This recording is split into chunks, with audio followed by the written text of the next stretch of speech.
Hello, guys, gals, and non-binary pals. Welcome to HP to XP. I am Chris, the Dungeon Master for our Adventures in Umbranthal campaign. Before we jump into our story tonight, I have a couple of announcements. First, we are going to be running a one-shot adventure on March 18th from the new Candlekeep Mysteries book. Our very own mystery team of Sarah Kate, Mirage, and Matt will be joined by the amazing Mel of Melmo Plays and guided by Jake, their DM for the evening. So be sure to join in, mark your calendars, March 18th, 8 p.m. Eastern, 5 p.m. Pacific for a Candlekeep mystery here on Twitch. Second, be sure you join our Discord community. Our cast does not participate in chat during the game. However, we all hang out in Discord. It's also a place where you can submit questions for us to answer on our Monday show, Keeps and Conversations. There are links in chat and in our About Me sections where you can check out, get that link, join the conversation, join the community. Finally, if you miss any of the campaign stream live, we do post our VODs to YouTube on Fridays, so you can catch up. We also post exclusive content there on world building, character creation, and more. So while you're there, be sure to like, subscribe, all that fun stuff, and you'll be notified when we drop new content. But now, the adventure begins. Welcome to Umbranthal. Journey to Umbranthal is produced for mature audiences. The topics and roleplay may be challenging, including instances of violence, power, and race. Our chat and comment sections are a place to respectfully engage with these topics and offer us your feedback.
Having witnessed the ceremony proclaiming the investiture of Clara, Praetor Fobertus, as Praetor of the Commonwealth, the party made their way back to the Zovra. They secured rooms for the evening, and Fenn found himself the unexpected companion of a high elf named Terrell.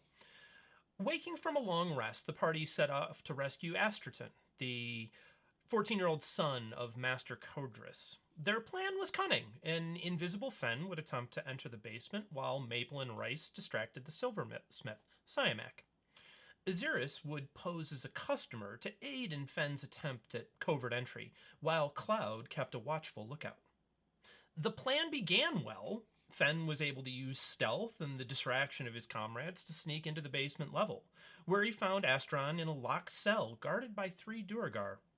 However, his plans were uncovered when he attempted to remove the keys from the belt of one of the guards. Still invisible, he was able to hide, but the element of surprise was lost. The Duergar guards rang a bell alerting the outside guards to trouble, and the fight was on. Rhys and Maple found themselves battling Siamak and one of the guards in the yard. Killing Siamak and rendering the legless man, the apprentice, and a guard unconscious with the help of a sleep spell from Ahzyris, they elected to use intimidation to win the release of the boy. A tactic that worked. Fleeing the building with 3 individuals bound and gagged in the shop and the Duergar trembling in fear, the party made their way back to the Zovra, where Asterton was reunited with his father. The party then returned to the Invictus, arriving with the information of Siamak's illegal activity, which they presented to Burger Schumpeter and Magnet Kiskin, the mayor of Caesena. A bold negotiation strategy by Cloud secured them a second evening of luxury accommodation and the possibility of further work. Choosing to relax, the party set off to the festival, where they entered into a game of siege ball against a group of Commonwealth soldiers. Rhys, having been a siege ball champ in Isterlin, rallied the team to a swift victory and won a 20 gold wager from their opponents. So, you all, having just completed your successful game, receive cursory handshakes from your opponents, a few nods of recognition. As you begin to make your way out of the arena, onlookers and folks who had been in the crowd for all of this are sort of clapping or cheering a little bit. Some folks attempt to give you a high five as you walk by. There are a couple of jeers. You can tell that some folks are upset to have seen the hometown heroes lose to a rugged group of outsiders. But all in all, the response is pretty positive. So, what would you like to do? Xeris does not like all of this attention. He doesn't like the handshakes, the high fives. He doesn't like any of this. He's just like the entire time. It's a low five for him anyway.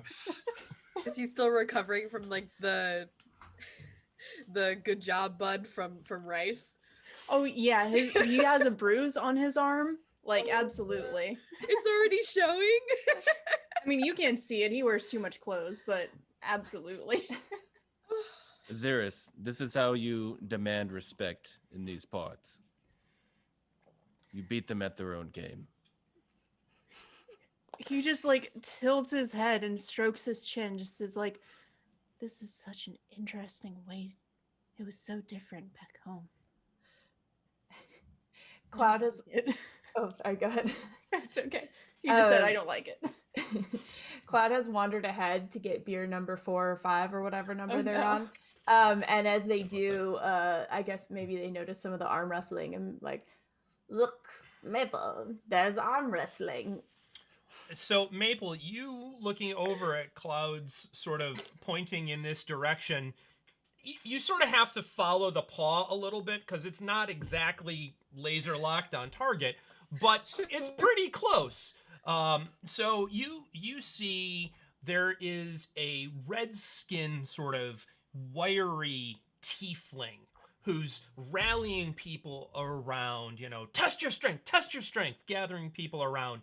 And there's a handful of folks that have already sort of handed over money and are there.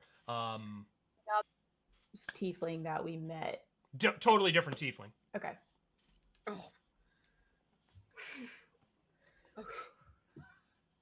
Are they hot though? Make an investigation roll. All right. Let's see. This is very important. First roll of the night. 7. Picture Brad Pitt as the pikey in Snatch.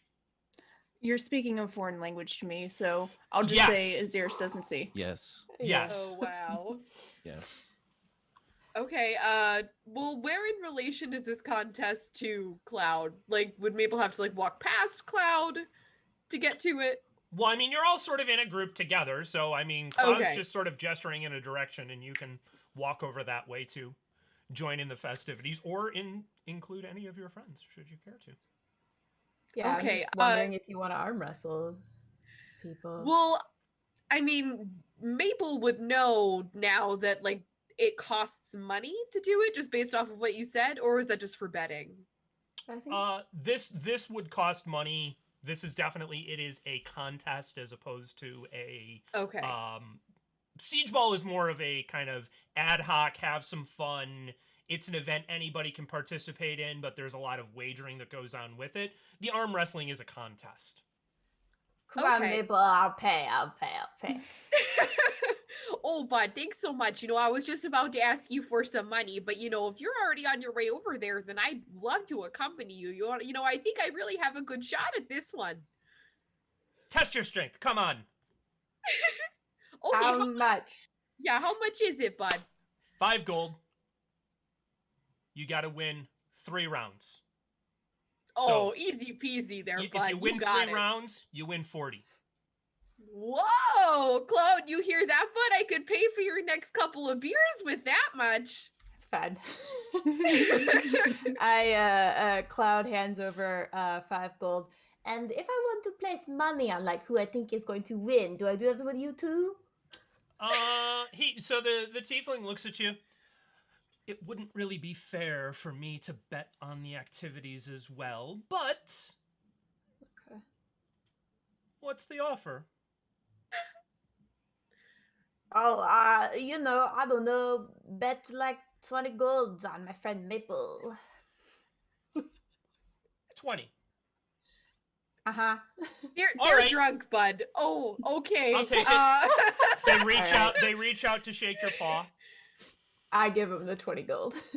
Oh. To hold, but I guess maybe it's just a deal if it's just a handshake. It was then I just a shake. handshake. Yeah. Cool, cool. Yeah, you didn't. I take out the gold and then I'm like, Yeah, oh, yeah. and then I shake.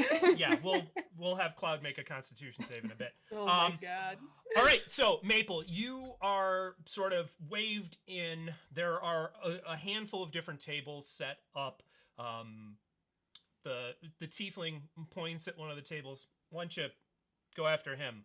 And you can see that there's this pretty good-sized human male. Like he has the look and build of a laborer, big strapping shoulders. You know, you can see sort of the meaty size of his hands at a distance, and he's waiting there for somebody to come over and arm wrestle him. Okay, just real quick, just based off of Maple's social awareness now that this man now has money on her, does Maple feel like she's being like jacked over by this guy in his interest of winning the bet? Make an insight check. Okay, well that doesn't help me much. Let's see. That'd be a 12. Seems above board so far.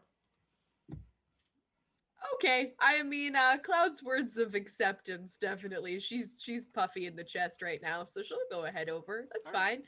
fine. All right. So you walk over, you sit down, the human man looks at you. All right, let's see what you got, little lady. And he spits in his hand to grab yours. Okay, yeah, Maple will spit too. And just Outstanding. All right, so no hesitation. all right. Now so, y'all are kin. So Ahzyris is watching this from a distance, just trying to figure out what all of these weird rituals are. so it's 3 contested strength checks. Your strength, just a strength roll plus your modifier against his strength roll and modifier. First, whoever gets 2 wins and moves forward to the next round. Okay. So in order to win, you have to win all 3 rounds. Oh. And it Which keeps is why going until it's- somebody wins 3? Correct. Sounds like you have to win 2 You have to out of win the 2 out of 3 3. for Oh. each 3. Yep. Okay. Okay. Got it. Yep. Nice. All right, first roll. He got a 10. I cast Thaumaturgy. Jesus Maple, Christ. Maple, That's a nat 20 is what that is. So is that 2 you- wins? So no, it's not a 2 Shoot. wins, but you get a hold and you take Darn. his arm all the way down. It is just about touching the table. This is not, he is looking at you like, what the fuck just happened? Like, he thought he had this. He's like, all right, I'm gonna bear down a little bit. Second roll. It was Cloud- your idea to lube up the competition here, bud. Cloud is standing next to Fenn, if Fenn is watching. 18. Another nat 20. And with that, you just sort of, with your comment about lubing up the competition, just slam his hand into the table. And he just gets up, he's wringing his hand, he's all fucking verklempt. He's, Wow. 2 nat 20s in a row. That is Yeah. and I'm rolling amazing. better than I was last week, and I still can't win anything. So, you get a hearty cheer from your friends and a few onlookers. There's not a whole lot of people that are paying attention to each of the individual tables just yet. They know that as it kind of winnows down, that it gets more exciting and interesting. So now, excuse me, you walk over. You're kind of pointed in the direction of an open seat, and there's a dwarf sitting there. They are their hands are as big as this human man's were, Okay. which looks really strange on the end of their rather short arms. But, I mean, you can just see forearm muscles rippling.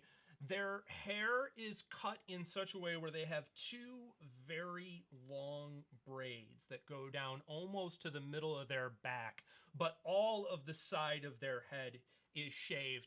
And unlike most dwarves, they are completely clean shaven. So you see this very strong jaw, but these very delicate cheekbones and brow. And it's just this is a person who looks very serious, but also like they're not necessarily ready to rip your throat out. Okay. So as you approach and sit down, they stick their hand out. Mahan. Oh, Maple, nice to meet you. A battle among M's, I see. How nice. Pleasure to meet you. Ready? Yeah, I mean, you didn't spit in your hand first, so I mean, this seems like it's gonna be a clean fight, quite literally. So I'm ready when you are, bud. All right.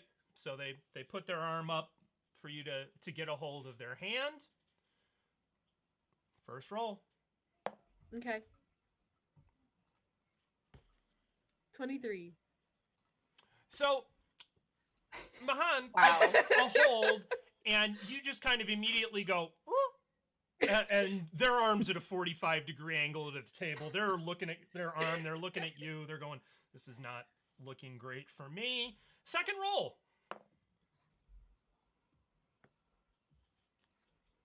16. Oh. And thunk! You take them to the floor because with a 12, I can't even pretend that I'm doing well. Okay. And you have cleared the two initial competitors I feel so good about this with bet. ease. Well, And- Maple might have found a new career there. You know, she might have to give up adventuring and just go See, on the the arm problem is wrestling that every circuit time full she time. sits down, she takes that hat and turns it around backwards, and it's just, Well, completely different game. yeah. Now the Fenn- brim is the same all the way around, so you can't Which is really what makes tell, it silly. It just but- makes no sense whatsoever, but... No. The bow goes to the front. Oh my god. What you saying, Rhys? I think I see what's happening here. This is how Caesenians flirt, because everyone's just losing on purpose, and then they catch up with Maple afterward, right? Well, Maybe I don't get know. some arm wrestling tips. I'm just saying some arm wrestling tips, or maybe you can just be her wingman. You know what, Rhys? I'm actually a little bit offended there, bud. Hey, and Maple will ask the gentleman who she just defeated, did you let me win there, bud? Or was that genuine? Go ahead and tell my friend here. The dwarf? Yes. Okay, they look over at Rhys kind of rubbing their hand, looking at him like, you're a fool if you think I'm letting anybody win. It's a very angry dwarf right now. It's just that Maple's the best, so I don't know, Ben. I feel like she needs to be adventuring, not here. I feel like her talents are wasted. Fenn is kind of checking out Cloud, wondering if he should go get them something to eat. Some water. Make a investigation check. Speaking of Cloud, I mean, Maple will look over at them. Bud, did you get your money from the gentleman that you bet against, or is he ripping you off there? Gotta win one more, Maple. You're doing great. Okay, just making sure. I lost track. I'm not gonna lie to you. That's a 10 on the investigation check. Cloud, do you need food? I don't know. Maybe. Cloud genuinely doesn't know. Cloud's not sure, so Fenn just leans in and says, Cloud, maybe we can get something to eat after Maple finishes wiping the table with these folks. Okay, that Cake. totally sounds Final great. cake. And Cloud's been swaying a lot during these last few arm wrestles, but in kind of like a moment of like weird soberness, kind of stops and like leans on Fenn next to him and says, and kind of like looks him directly in the eye. Do you ever wonder that like we're all just gonna get ourselves killed one day? Well, we're all gonna die one way or another. I always figured it's just more important on how you live your life than how you end it. I'm really a little bit worried, Fenn. I feel like not all of us make very good decisions.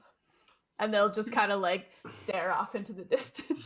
Oh, it'll be all right, Cloud. You know, there's a lot we're all having to learn. I feel like, well, so many of us come from such different backgrounds, and we're almost kind of caught in the middle between everything. It takes some time, but I'm sure for now, maybe we just enjoy the day and enjoy the festival. Agree. And goes back to swaying. And Fenn starts looking to where the food stalls are. They are all about. You can easily find something when you're ready. So, all right. So Maple, at that now, the tiefling who had greeted you waves you over to a table. All right, let's go. Okay, I mean, if you're ready, then I'm ready. Let's go, bud. Maple is not as confident as she was before because she's not like tired, but she's definitely like, it takes a lot of effort to roll 2 nat 20s and 23 to 16. Like, we're slowly dwindling here, but they're much higher than she's used to all in a row. So she's not sure what to expect of herself here. So we'll see. So he reaches a hand out. I'm Journey. Oh, that's a wonderful name there, bud. Nice to meet you, Journey. I'm Maple. Come on, Maple. Don't stop believing. Maple. Now don't get too friendly, Maple. You look pretty strong. Oh no. And I think Maple will like lean over her shoulder. Cloud, they're trying to get me off my game here. What do you, I think I should just close my eyes for these next few. What do you think? So she's ready Journey to go, points but to a chair and suggests that you sit with a gesture, and he sits down. Journey's already sitting? He sits down as he's gesturing for you to sit down. Okay. No power move. Pull out his chair for him then. That's fine. Okay. We can go ahead when you're ready, Chris. So he reaches up and he puts his hand up, and his hands are nowhere near the size of what you saw of the other people, but what you can see is literally like every vein in his arms. Like, he's wiry and almost no fat on him whatsoever, but you can just see muscle and vein just rippling across his skin. And he all right. puts a hand up. So, all right, we're ready. So, let's make this one interesting. Okay. So, for this one, it's first to 3 wins, since it's the last one. So it's 3 wins instead of 2. Okay. So best of 5. Okay. So he looks at you. Ready? Oh, absolutely, bud. Go ahead. All right. Give it your best shot. And you feel his fingers wrap around, and as he squeezes, you can feel sort of his fingers have a feeling almost like super tightly wound rope. Like they're just this powerful tension that you feel wrap around your hand. First roll. Okay. That's another 16 for me. Okay. So he feels confident. He looks you in the eye, but you push that arm just a little bit. You're sending him a little bit away, and he smiles. Strong. My hands are sweating in real life. Strong. I like that. Oh no. I fucking love this guy. This is definitely flirting right now, Fenn. And again. Fenn, are you taking notes? Wait, does Maple hear Rhys on the sidelines? Probably not. I don't know. Okay. That's a 19, the second one. Okay, at this one with a 24, your arm comes back the other way. This should be fun. And again. I can't. That's a 13 on that one. With a 22, you feel Here they your come. hand going just a little more towards the Mabel. table. All right. Oh, Are you Cloud's trying warmed her up best. now? You know what, bud? I'm certainly trying.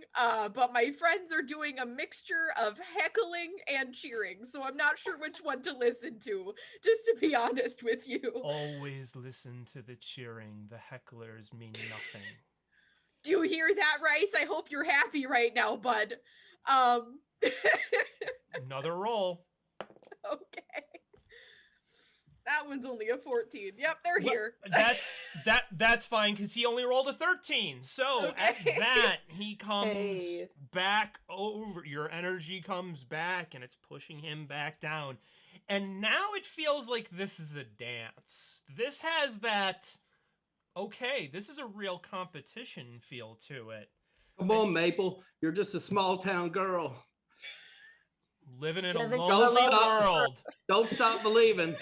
All right, give it a Do roll. trains exist in this setting? Does now. Thank you so much, Fenn. You know, Rhys, you could take a couple notes from our bud Fenn here. He's doing a good job, okay? I feel much better about this now. Give it Okay. a roll. That'd be a 7. Oh, And no. with that, Probably didn't beat that. your hands actually come dead center again.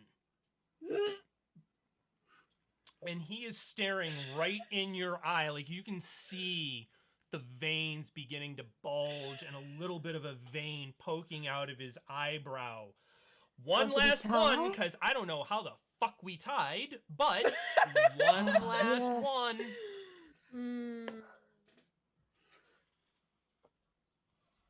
Oh, that's a 22. Yeah. I rolled a 15 and he's got a +5. Are you fucking kidding me? And with that, Wait, it's a 22. bam! Wow.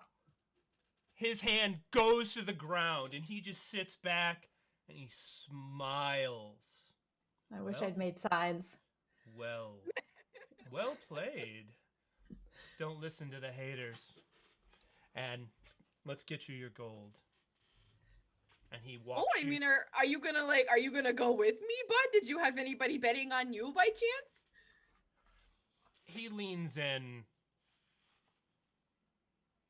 I don't need anyone betting on me. It's my game. Okay, that's a self-confidence. confident gentleman. Oh my goodness, you know. One fair and square. Okay, Maple will shuffle over to get her gold. So If he follows her, that's fine, but she's real nervous. So right now. so he leads you over to where he has a chest that he's locked all the money in that's in plain view of everything because he's competing, so he's not going to let anybody just wander off with it. So he goes over and he opens it up and he pulls out a sack. There you go. There's your 40. And then he pulls another small pouch out and walks over to Cloud.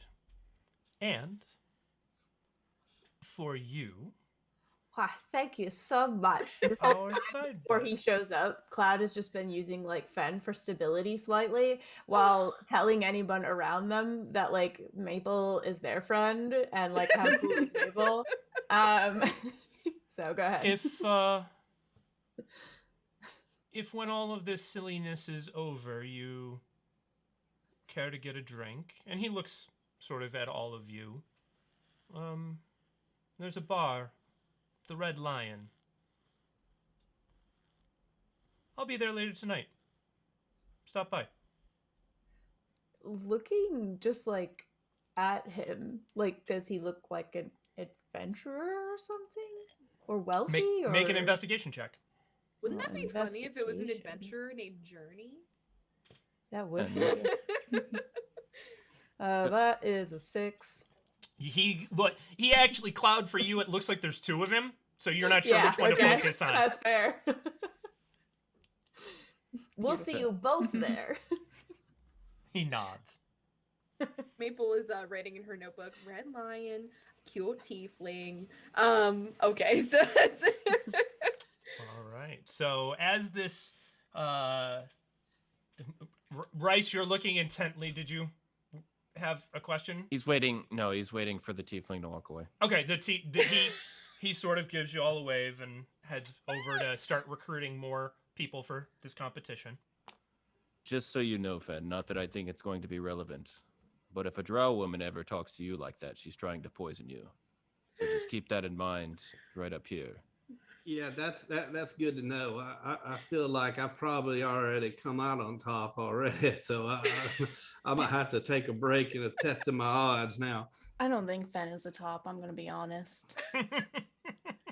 Well, definitely not after you're poisoned either. So that's the whole point of it. You know, you're incapacitated. So. Well, yeah, that's not consensual, so we're not going to touch that with a 10-foot pole. No, normally they just murder you and take your things. There's no sex involved. So. Well, I guess I have more than I've had in a while. But yeah, I've never been somebody people thought they'd rob before. That's a new thing for me to even think about.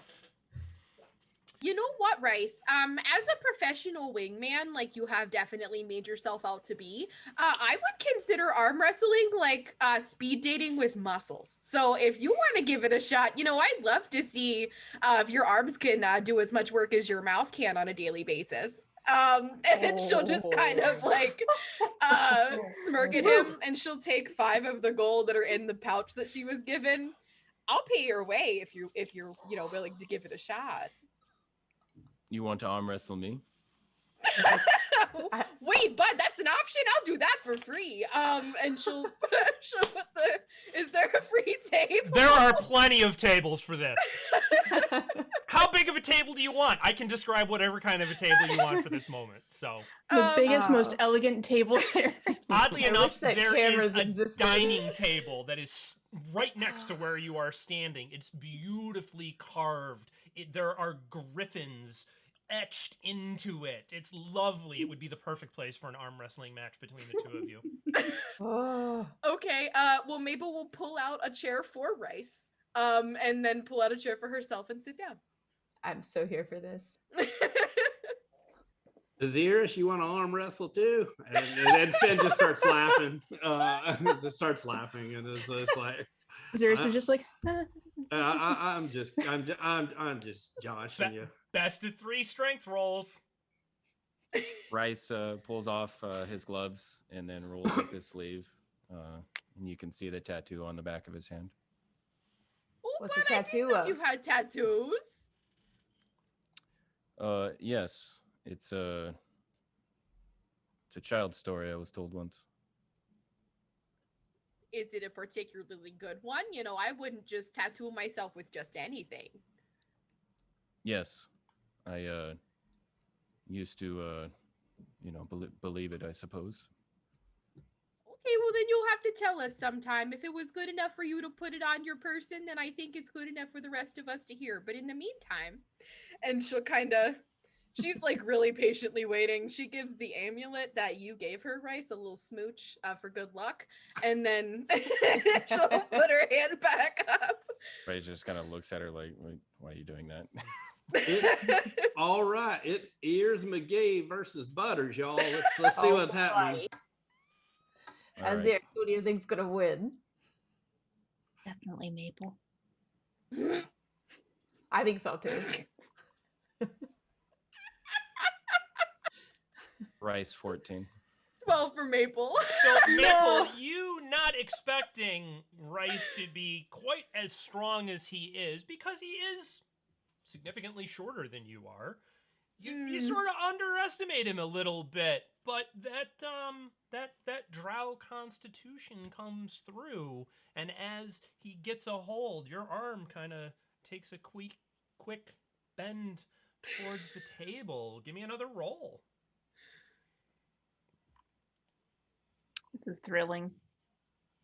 I Roll would for Rhys. And with this, Rhys, Maple bears down a little bit and just kind of gives you a smirk. and your arm goes almost all the way in the other direction. One last roll. Oh, Oh dear. that's 20. painful.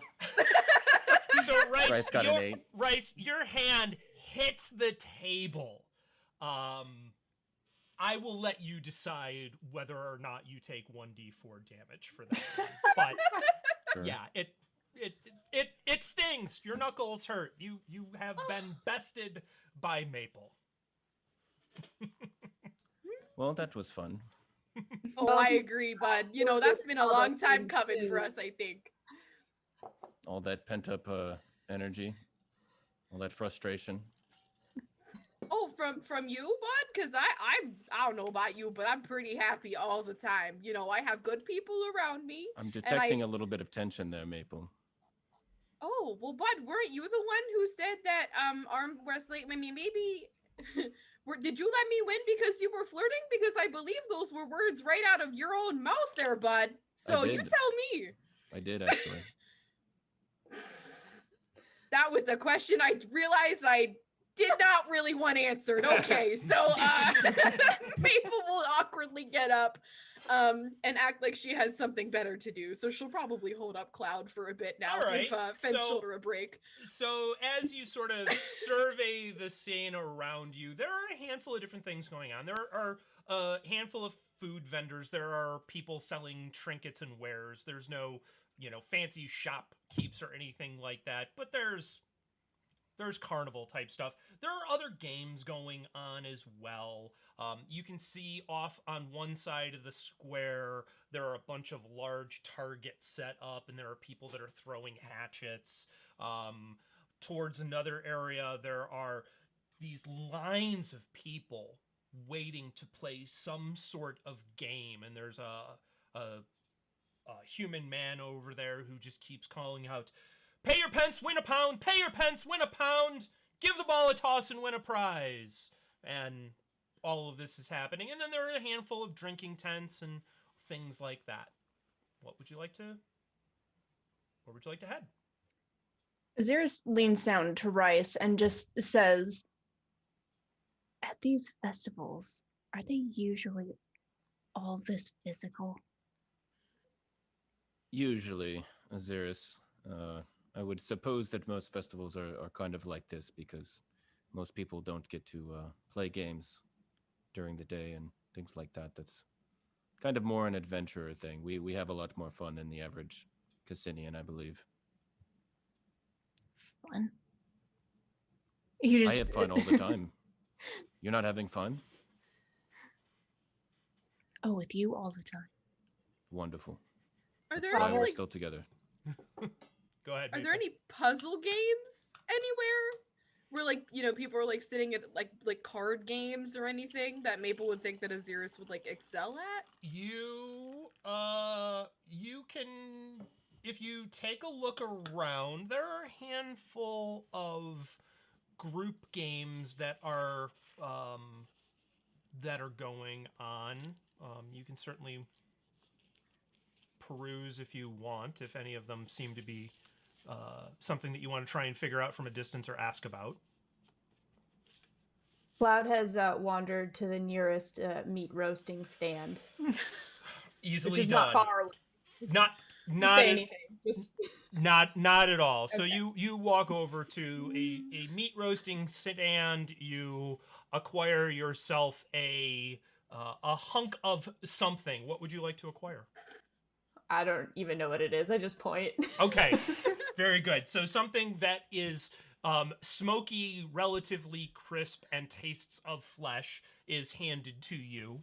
And at that, you sort of, even in your slightly tipsy state, notice the presence of someone next to you, and they excuse me. With like kind of a big, like just sort of the whole thing in their mouth with like also their claws in it. Cloud's gonna turn.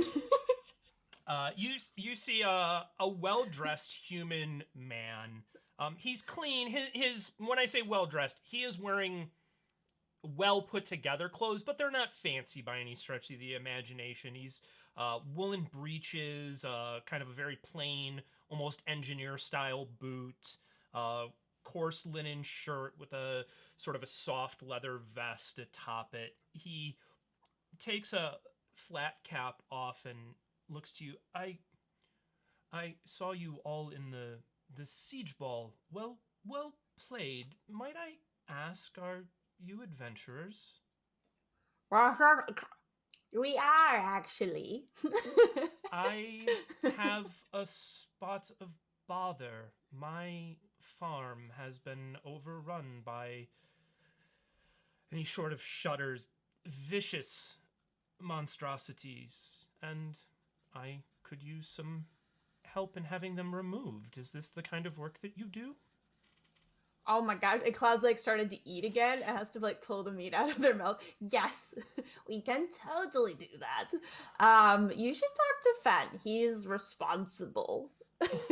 And like Cloud will like grab the guy's hand or lead him over to Fenn. Not me. Okay. Take his hand, but lead him over to Fenn. Okay. Who's sober. Okay. All right. So Fenn, important thing. Cloud, who has what you best can assume is lamb, just smeared into their fur. Like there's just juice running down. This looks like a tabaxi on the kill. Like this is just raw energy. Natural instinct has come out. Fenn is just taking a mental picture, thinking, I don't know if I'll ever see Cloud this messy again, but yeah, I want to keep this in my mind. Tearing and gnashing, and it is a thing to observe. The next time they douse me in perfume, I'm just going to have to douse them in gravy, apparently. Yeah, probably. Cloud Mirage, we'll add that to the art list. Yeah. Did I catch this guy's name? No. You didn't ask, but on the way I'll ask him what his name is. So Semmel Hardy. Fenn, this is Fable. He needs some help. Talk to him. We can help him. Hello, Semmel. Hi there. He extends a I'm hand. Fenn. Fenn, it's a pleasure to meet you. I was speaking with your friend. I saw all of you do so well at the Siege Ball tournament. I have a farm that has been set upon by some sort of vile creatures, and they're these toad-like things, but they walk like we do. They seem to come out at night, and they are destroying my goats. They're just eating them and swallowing them whole. I have tried to get my people to take care of it, but they're terrified. If it's the kind of work you do, I can pay. It is the kind of thing that we often do together. About these these toad things. How many of them are there? You know where they're coming from too? I don't know where they're coming from exactly. There's a pond on the waterway and some marshes. I assume they're coming from there.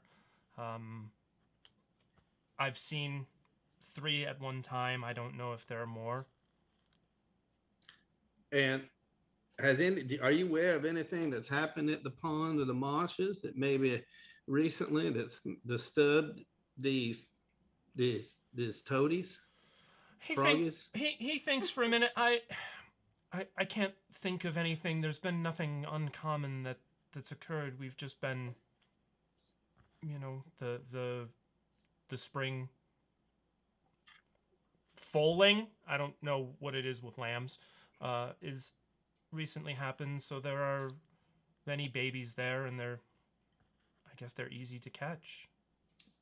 Now, you said that you tried to get some people to protect them, but have they attacked any of the other folk? Anything other than the sheep? My hands haven't. Once they saw them, they ran. They were unwilling to even get close. These things are vile and disgusting. how big were these things too? They have like arms? They carry like weapons or anything like that, or are they just like? We've seen no weapons, but they're. I mean, they walk as people do on two legs, and they have arms, but they can easily pick up a baby goat and swallow it whole.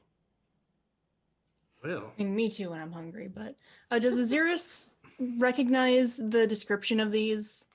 Same question. You can make right. Same question for you. You can both make history checks. History. Or nature. I got a nat 20 for a 19 because I'm minus Cool. 1. Okay. Amazing. I got a 12. Okay. Rhys, to be honest, you have no clue what these are. Even with the Dang. nat 20, you've never heard of these things. But I know that they Wow. don't come from under the ground. Yes, you would Rhys. absolutely know that these are not a underdark creature. Rhys contributes to the conversation with, I don't know what the fuck that is. Amazing. Ahzyris doesn't say anything. I am so out of character. I am so mad. I spent 10 minutes making sure my dice tower was stacked, even though it kept falling down, and I finally got to stack. All for a 7 and a 12? Really? Really? 10 minutes? It's fine. Anyways, please carry on. Time well I spent. love it. Time well spent. well, I'll need to talk with my companions, and it's not something. I mean, it's like it's late afternoon, right? Yeah, it's getting into evening at this point. He Yeah. looks at you. My farm is 3 days to the east. Oh, 3 days. Wow. It is toward the Illithad, outside the town of Volchi. I won't be returning till tomorrow anyway, so there's no rush. But if you are headed that direction, again, I can certainly pay you. Well, what kind of compensation are you offering for this type of work? Well, I don't know if you're headed that way already or not, so taking into consideration your time, if you can solve the problem well and truly, 20, maybe 25 gold. 25 gold. And the other thing is, we did just get in town recently, so we're coming to take care of some business in the festival. So I understand. is there a time frame for when you need Well, someone to go out there? I mean, they're destroying my livestock. I need to find someone. Oh, I'm not saying that we necessarily couldn't do it. It just I'd like to have an idea on if it. I mean, if you could be there in the week, I think that it would still be good. We've been trying to move most of the herd away from where the pond is. I'm hoping that that's slowed the problem down. But Cloud's just sitting there with like the bone of whatever it was sticking out of their mouth as they continue to chew on it. We can totally do it, Fenn. We'll totally have time. but Yep. As everybody else, y'all feel like we can head that way after the festival? I don't know. We can talk Sure. about it later. Ahzyris nods. Yeah, it's later. Yeah, it's something we can look to do. if you're able, again, just go to Volchi, ask for me. They'll point you in the direction of the farm. Right, and your name was Semmel. Semmel Hardy, right? Hardy, yes. Okay. Sorry, I have a bit of an accent. I'm sorry. No, Hardy. We have a whole free night, in this place that Claude set us up with to think about it. So I think tonight's gonna be a good talking night for us, gang. Yeah. Well, Mr. Hardy, we definitely have some interest and understand the plight. It's something we will all be interested in. Of course, we'll have to discuss it amongst ourselves. But I understand. If you we- make it that way, I understand. If not, I wanted to give it a try. Oh, no, understood. Understood. I understand you're trying to protect your livelihood, and it's a dire situation. So we'll discuss it, and if we're heading that way, we definitely like to help you out. Thank Sarah, you. did you want to make that check for looking around? Yes, Maple is actively looking around during all of this, going from like stall to stall, inquiring about things for Ahzyris. Okay. I'm telling you out of character, he's going to be bad at everything, even if it is One of your intelligence stats must be based. good. So you actually, as you're walking around and you're getting sort of a vibe of things, people keep telling you that the game that you had seen where people were sort of backed up to play it is sort of the game. Like, this is the one where they're flat out telling you, like, listen, everybody wins something. Oh.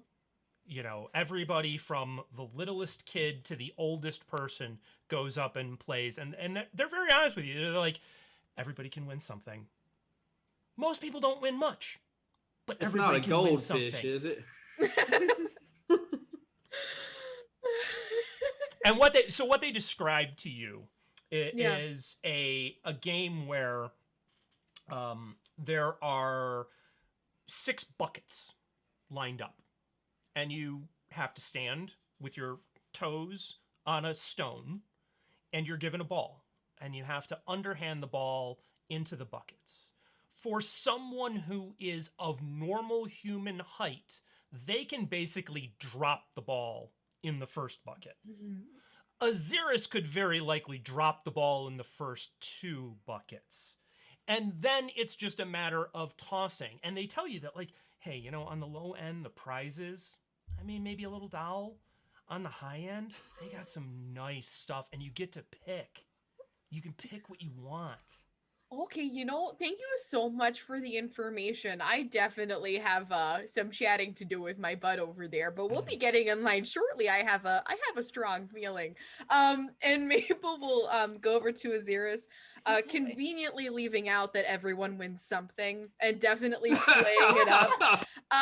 That this bud, I have to tell you what, and like Maple, I know she's shorter than Ahzyris, but her arms are like, she has her hands on his shoulders, like looking up at him, like, bud, listen, I think this game was definitely meant for you. You know, you're definitely tall enough that you could just drop the ball in these buckets. So there's 6 buckets, right? You wouldn't even have to try. Like, I think out of all of us, you definitely have an advantage and you should give it a shot. Yeah, Sure. I'd say so too. Who knows? You can maybe even win a draw. A doll's got like button eyes and like a fancy dress, and do that quite right. Maybe we should all play it together and then go home because I'm tired. Rhys looks like he wants to say something, but he's keeping it to himself. Fenn gets on the other side of Cloud from the other side of Maple, just to provide back and forth support as needed, if needed. Okay. Amazing. Appreciated.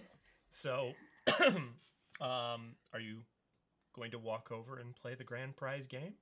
I don't know, Ahzyris, are we walking over with Yeah, you? Ahzyris, are we There's going? not a clown out there, is it? That makes me nervous. I You know love what? No, because that would clowns. get into copyright infringement. Aw. There's a reason we're not calling this Bozo Buckets. Oh my god. God. Stream shut down. Yeah, I don't think WGN's gonna DMCA us. We're okay. But.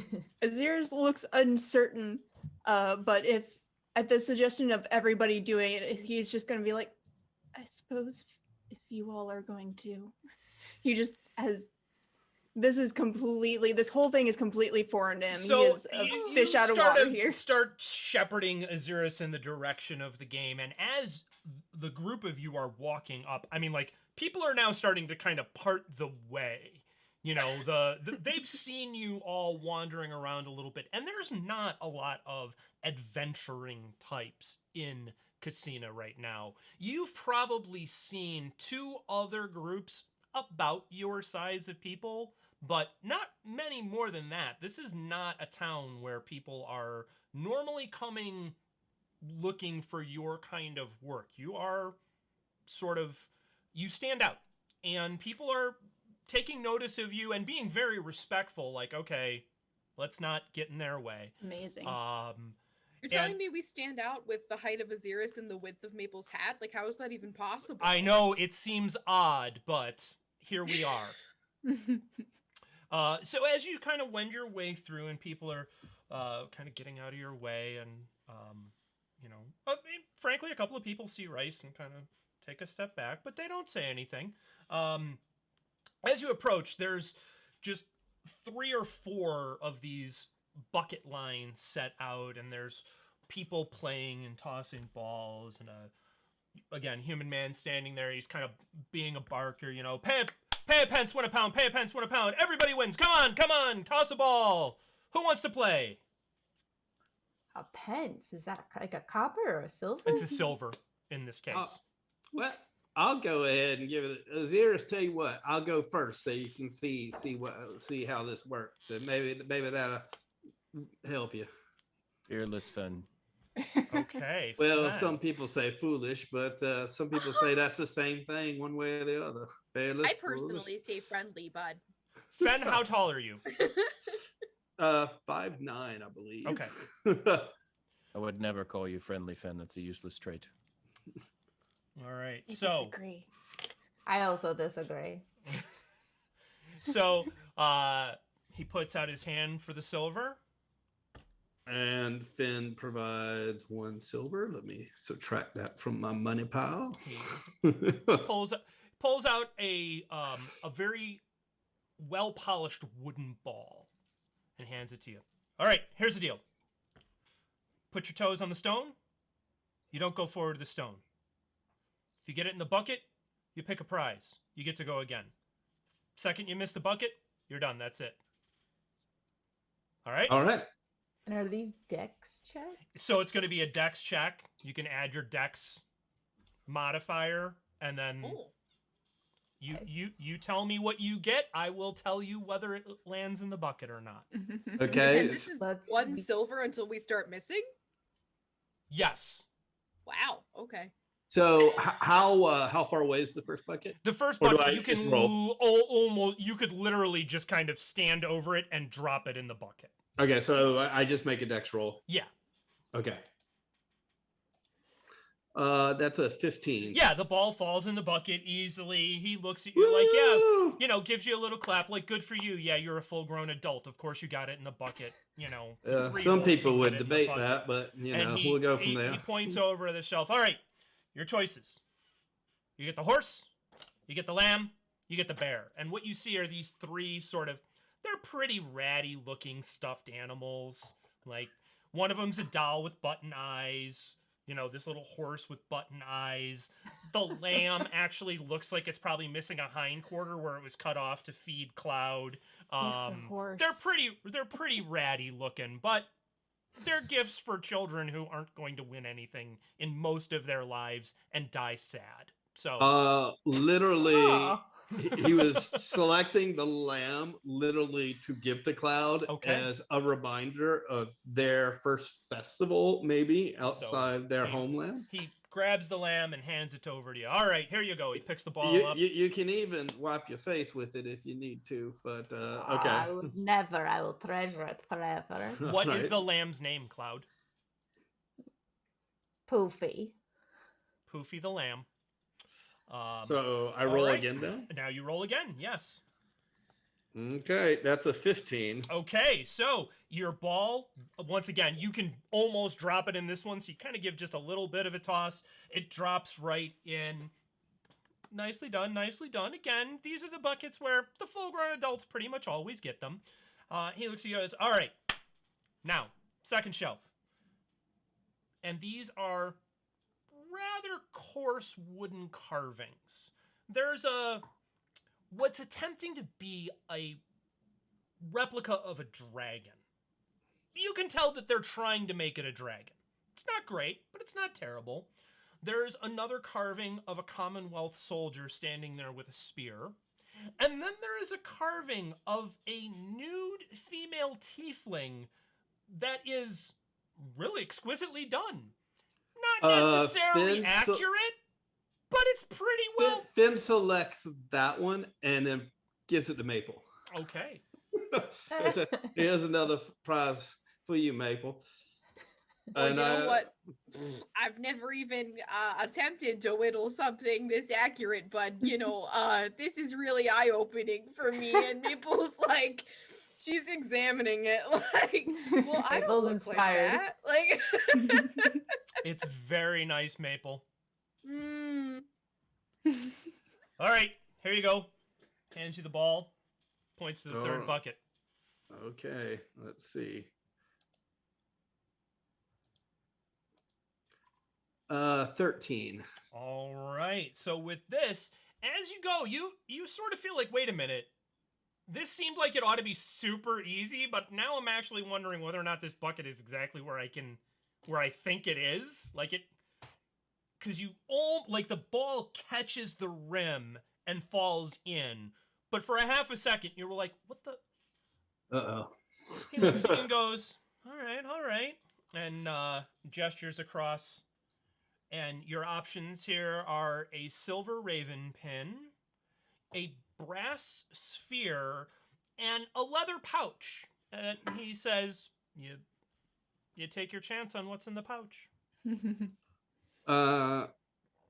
He takes the leather pouch and he gives the leather pouch to Rhys, Okay. basically saying, sometimes you need a little mystery there. Oh.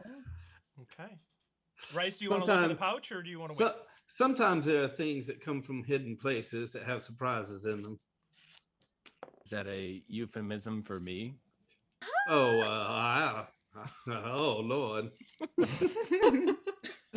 Rhys is gonna wait to look. He'll just put it in his pocket for now. Of Okay. course he is. All right. He picks the ball up. All right, big fella. I think you'll give this next one a go. We'll see how it happens. You Give got it a this, throw. Fenn. Bucket number Oh, 4. No, 13. So you go to pitch it underhand, and you once again you think you've got it. The ball catches the rim, sort of does that spin around the outside, and hits the ground in the sand just outside of it. And the human man kind of gives you a clap. Good job. Well done. Well, see, there you you for go, playing. Ahzyris. Anyone There you else? go. Anyone else? There you go, Ahzyris. Xeris tentatively steps forward. Okay. I don't think the rest of us need to go. You go, Ahzyris. All right. Ahzyris, how tall are you? Right now, Sure. You tell me a height. With or without slouching? That's he's always slouching. So, God, what did I say? Fucking 6'6" when he slouches. okay. Yeah. All right. Because understandably, your height is going to change the DC of how hard it is to throw. Your arms are so long. Like, it's going to change it. So, He's pretty gangly. all right. So, the human man looks up at you. All right, big fella. Puts his hand out for a silver. Puts a silver in his hand. Okay. Give it a throw. Whoop. 7. Okay. You just drop it right in the first bucket. You're like, okay, yeah, I can do this. Like once you Yeah. get up and you put your toes on the line, you're like, oh yeah, this is I can do this. This is going to be fine. So he points over at the shelf, and you know there's still Fenn had grabbed the lamb, but there is still a bear and a horse and this weird little like maybe it's a child, maybe it's some other random humanoid with kind of stubby arms and stubby legs. He's gonna avoid the child-looking one because he still feels weird about children, but he, I think, is going to go for the horse Okay. He hands because o- I'm biased. He hands over the horse. Yeah, no, I didn't write this game for you or anything. So yeah, why on earth was there a stuffed horse there? That's so a good choice. he hands over the horse. Nice job. He hands you the ball. All right, number 2. This should be fast. Go for it.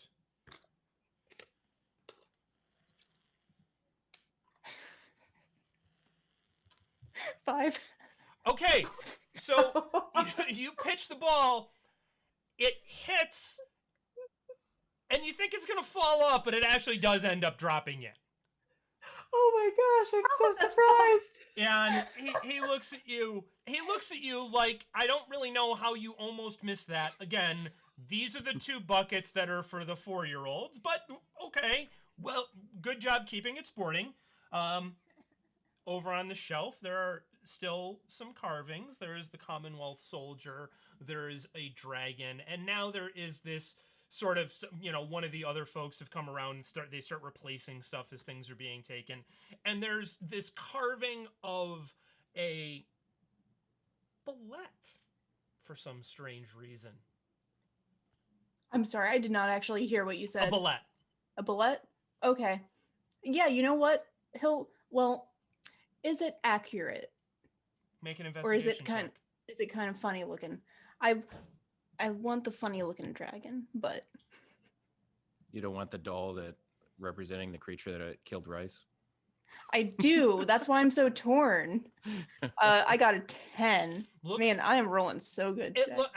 It looks like a bullet at a distance. Like, you can tell that it's as janky of a carving as the other ones. It's not especially wonderful, but it's not.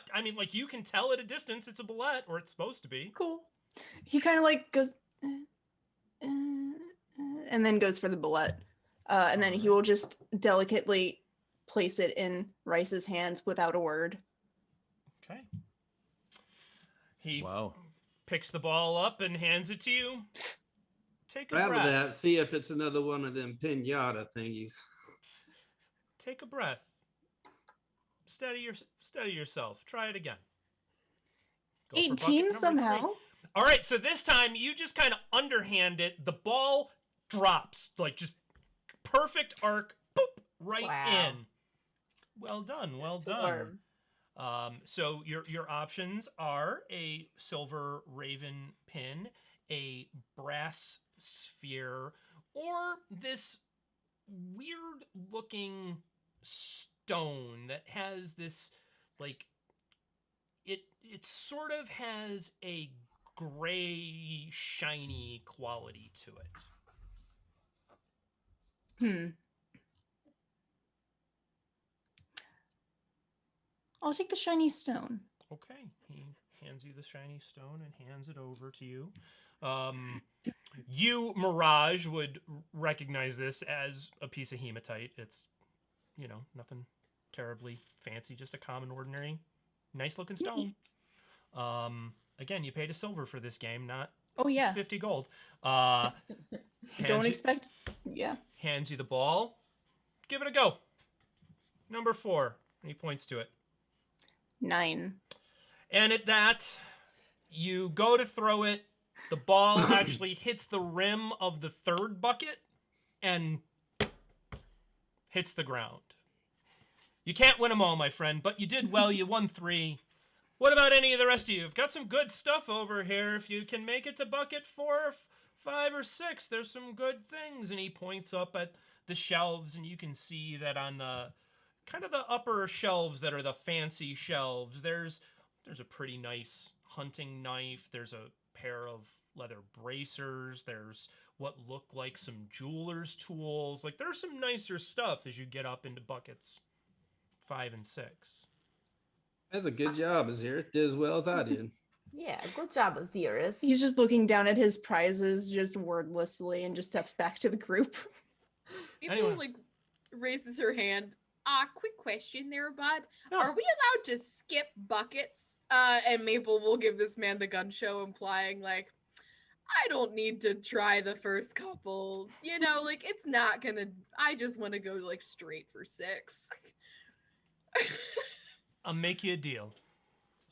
We get folks like you every once in a while that want to play. If you want to go for 6, you can go for 6. But it's 5 gold. 1 shot. Yeah, sure. Yeah, Maple, after getting approval from Cloud with the money that they made together as a team. Yeah, yep. Yeah, all of it. Okay. 5 out of the pouch, and then Maple will quickly, realizing she is going through their money, give Cloud the rest of the pouch now that Cloud's looking probably slightly more sober. No problem. Cloud, are you looking any sober? Slightly. Okay. Mostly I've just been standing in one place. So. Okay. I just want to know for myself too, how many toofies were showing when you were like gnawing on that bone? Like were they adorable? Like as I'm thinking. I'm that they sure. were? Yeah, it was like my face was messy and there was teeth all over. Yeah, I'm Wonderful. eating the marrow out of the bones, so Cool. it's a complete job. Go ahead, make your toss. Cool. Maple is 6'2", Chris. I think. Okay. I think that's what I made her. All right. So, one throw. You're just going for 6. That's 21. Son of a bitch. What is You didn't even need the modifier. You didn't even need help. So, you look at this bucket. You look over at the guy who handed you the ball and just sort of underhanded, without even looking, pitch the ball, and it chunks right in. He looks at you.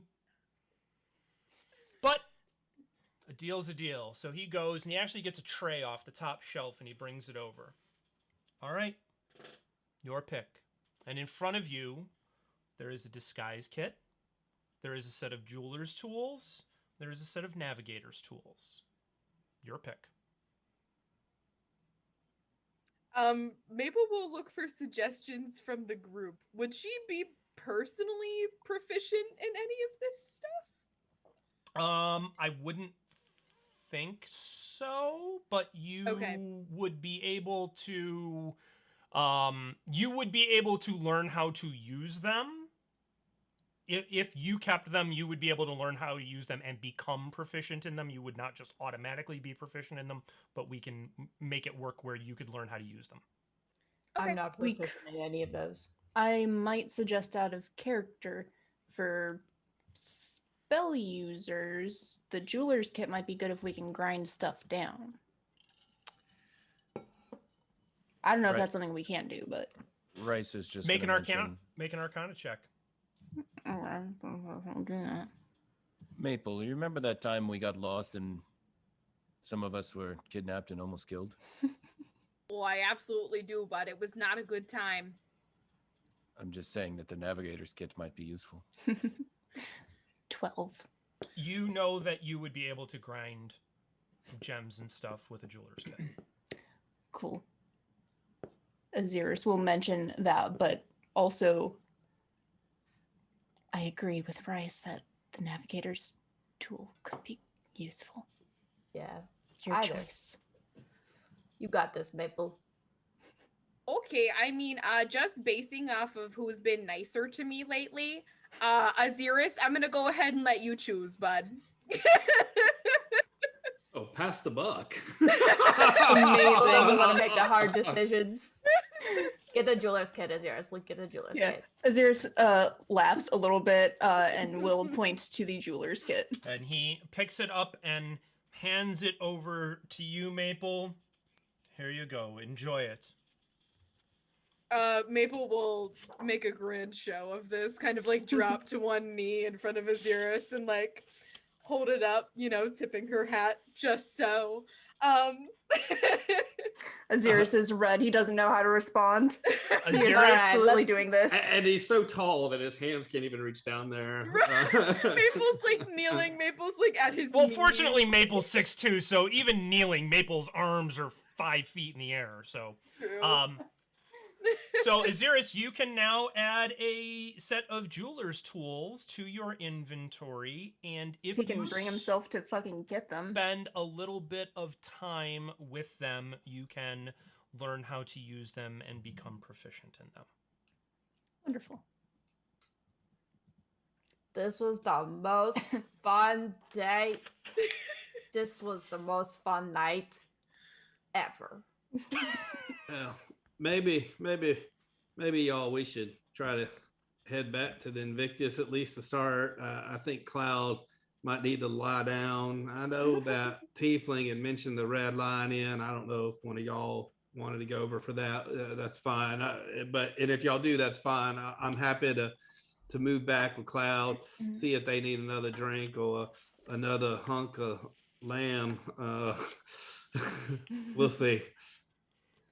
All right. So as you begin to make your way towards the Invictus, it's very clear just off the square. You can very easily see it and find it. As you're walking that way, you're walking past a handful of various people still out and about. It's still relatively early, but you know, the sun's going down. It's getting into evening time pretty well. Fenn, you hear a voice call out, "Aye, Kolker! I recognize you." And when you turn and look, it is Kea, the wood elf from Hosties. Oh, She's running a drinking tent.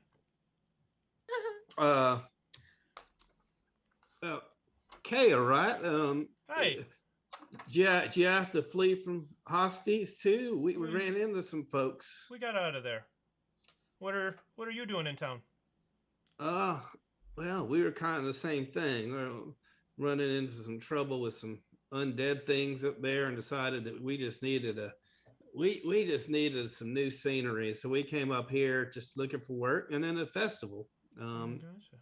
So Who's your Fenn friend? won me this, and Cloud's just showing like the like really terrible poofy lamb. So Kea actually looks at you, Cloud. Somebody's been talking about you. What? I've heard good things about you. Oh, they're all through. I hear you can hold your own with a stout. Is that true? It might be, but I'm really tired. So Oh. if that was an offer, then no thank you. All right. Very good. Anyway, Fenn's great. No, so Fenn can talk. She looks back to you, Fenn. Glad to see her doing well. I'm glad to see you as well. I appreciate you taking the time when we were briefly in Hosties. I guess some of the troubles that you had mentioned with me kind of boiled over. Is that your take Right. on everything too? That's what it seems like. You, I'll be honest with you, you raised some suspicion. Me? You came in asking a whole bunch of questions and then disappeared, but Well, we were on a job. We were just bringing. I don't know if anybody from up there, from our kin, knew Sever, and we're just escorting her back to her husband. that's what we found. Yeah, That's yeah, what I we heard. know. But No, just asking questions. I'm always looking to see if there's people I know. I feel like I've been separated for a while. I understand. All right. Well, How have when things you're- been here? oh, this place is fine. I mean, we heard about it, and with a chance to make a few bucks, we'll head back south and try and find a place to go. It's Commonwealth's not a spot to make any money doing what I do. Very much.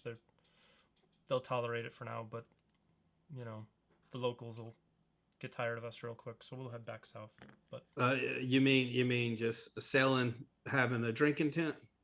I mean, you know, they like to keep things fancy with their buildings, but you know, you know how it is. You've been here enough. They don't mind using us for laborers and whatnot. But if we start doing anything that encroaches on the local businesses, and I don't want to go out on the road around here. It's easier south, so we'll make a few bucks here, and then I'll head back down and find some place other than Hosties to set up for a while. I'm sure people will be looking for a place to drink, and the company of our own. Yeah, people always need a place like that. Can take a load off, like for my friend. Most people tell your friend when they're in a little better shape that River hasn't quit talking about them since they left. So. All right. Well, I'll let Cloud know that River took a fancy to them, and I think he's a little smitten, but well, hell, he seemed like the smitten kitten type, but he's enthusiastic, that's for sure. Yeah, he had a way, but was a really friendly fella. Well, thank you for calling out to me. And if you hear of, for just passing on, I don't know if wherever y'all heading. I know there were some folks that were heading east, saying things might be better there. I've heard that. We might make that trip that way. It sounds promising. It sounds like a lot of folks are they're finding a place. So, Well, Rhys steps up beside Fenn and pats Fenn on the shoulder and says, me and Fenn were wondering when you're getting off work here at the tent if you would join us at the Invictus. oh no, oh, God. she looks over at you. I don't think they'll be letting me in there. So I'll be here if you Have you looked at us? And then They Finn's let us in. Finn's like uncertain how to be Rice's wingman, completely misreading the situation, and thinking that this is a turnabout is fair play, and like, well, maybe Rice can get you in. He's heals people. He's a really good fighter, and he's got that great skin. I'll tell you what. If Rhys you just looks at Fenn, just like. I'll tell you what. If once things wind down, before I completely close up the tent, if you want to have another drink, one of you walk over here, find me. We can see if you can get me in. I think Fenn here wants to catch up more, and then he pats Fenn on the chest and walks away. Okay. As the night winds down, if you want to find me, I'll be here. You'll have to excuse my friend. He's still learning ways of different types of people. He definitely means well, and hopefully it didn't cause any offense. Oh, no offense whatsoever. If you want to get another drink, let me know. All right, will do. Well, hopefully we'll run into each other again in a place where more and more people are accepted. And you Maybe say we'll a see lot you of south. maybe a lot, yeah, south or east or wherever we end up. And you say people, that's where most of our people are seen to be heading. Melmar, yeah. People are heading there for sure. Okay. Sounds good. And Finn takes a mental note of that and thanks Kia again. And then that's all right. So you all manage now to wend your way to the Invictus without being further accosted by anyone in the crowd. As you approach, there are two soldiers outside the front door, as you've seen so far. But as you approach now, they just straighten right up and say nothing to you as you are free to enter. Standing behind the desk as you come in is the same concierge you had met the first time you were there, Kalis. Yes, hello. Is a pleasure to see you again. Your rooms have been taken care of for the evening. Fry! He calls, and a human man comes walking over who appears to be in his early 40s. He is very impeccably dressed. Sir, these are your charges. Fry, please see to their needs. This is Fry. He is your valet. And Fry looks to the five of you. Good evening. Are the gentle thems ready to be escorted to their suite, or would you prefer to adjourn to the lounge for a spirit or wine before retiring? Finn just kind of leans back towards Rice. I was like, what's a valet? Is that is that the thing, the carving from that thing that they gave you? Ahzyris is leaning in, trying to hear the answer to. That's a different thing, Fenn. That's not. It's totally different. We can talk about it upstairs later. I am at your disposal. Should you require anything of Thank you, the Fry. hotel, all you need to do is let me know, and I can ensure that it is provided for you. Very appreciate. I would like some extra pillows because I'm going to bed right away. But I don't know about my friends here. Very Could good. you Extra just pillows. give me the key or show me the way or I will. If he looks to the rest of you, would you all care to go up to your? I can show you to your rooms, and then you can either whatever you would like for the rest of the evening, I can make available to you, but I can show all of you up and then you may. That sounds perfect, Fry. All right. And Maple he holds out her arms for any pillows that are deposited in them for Oh. Cloud. Okay. He looks at you kind of unsure as to what you're putting your arms out for, but just nods very politely and smiles and leads the way. You're led up to the 3rd floor this time. And there are only 4 doors on this level. So whereas the 2nd floor that you had stayed on before had more rooms, this has fewer. You are led down the hall. He opens the door, gestures for you to enter. As you come in, this is a much larger suite than you had been in previously. There are 5 rooms, each with an individual king-size bed. There is a large sitting area with a dining table in it. There is also essentially a water closet where you can wash up and whatnot. I will have pillows brought right away. Do any of you need hot water for bathing this evening? I can have meals, drinks, companionship brought up should you need it. Maybe some hot water. They can just deliver it. That we don't even need to be here for that. Just to have it ready. Does that work for everyone? Certainly, hot water. Other than that, we've been enjoying some of the local delicacies. Some of us more than others. But thank you, Fry. In the morning, Fry, I need to know where the. Can you lead us off the ground somewhere? Or are you able to give directions? I can certainly give you directions for anything that you would care to find. If there is anything you need me to have brought here, I can do that as well. I need directions to where the temples are in the city. I can certainly provide that for you in the morning, sir, if you would like to wait till then. That's fine. Very good. I personally think that maybe like a tray of snacks might be a good idea. You know, Certainly. I think Claude definitely got their fill earlier, but I am feeling a bit peckish myself, so. Certainly, I will ensure that things are brought up. Does anyone care for wines or spirits or anything? I think that Cloud has already gone to sleep. Okay. I think we're about done. Thank you. Oh, very good. I will return with their pillows and your tray. And he backs away, looking at you the entire time. He will not turn his back to you, and closes the door and heads off. You hear a knock, maybe 5 minutes later, and the door opens again. Fry wheels in a cart.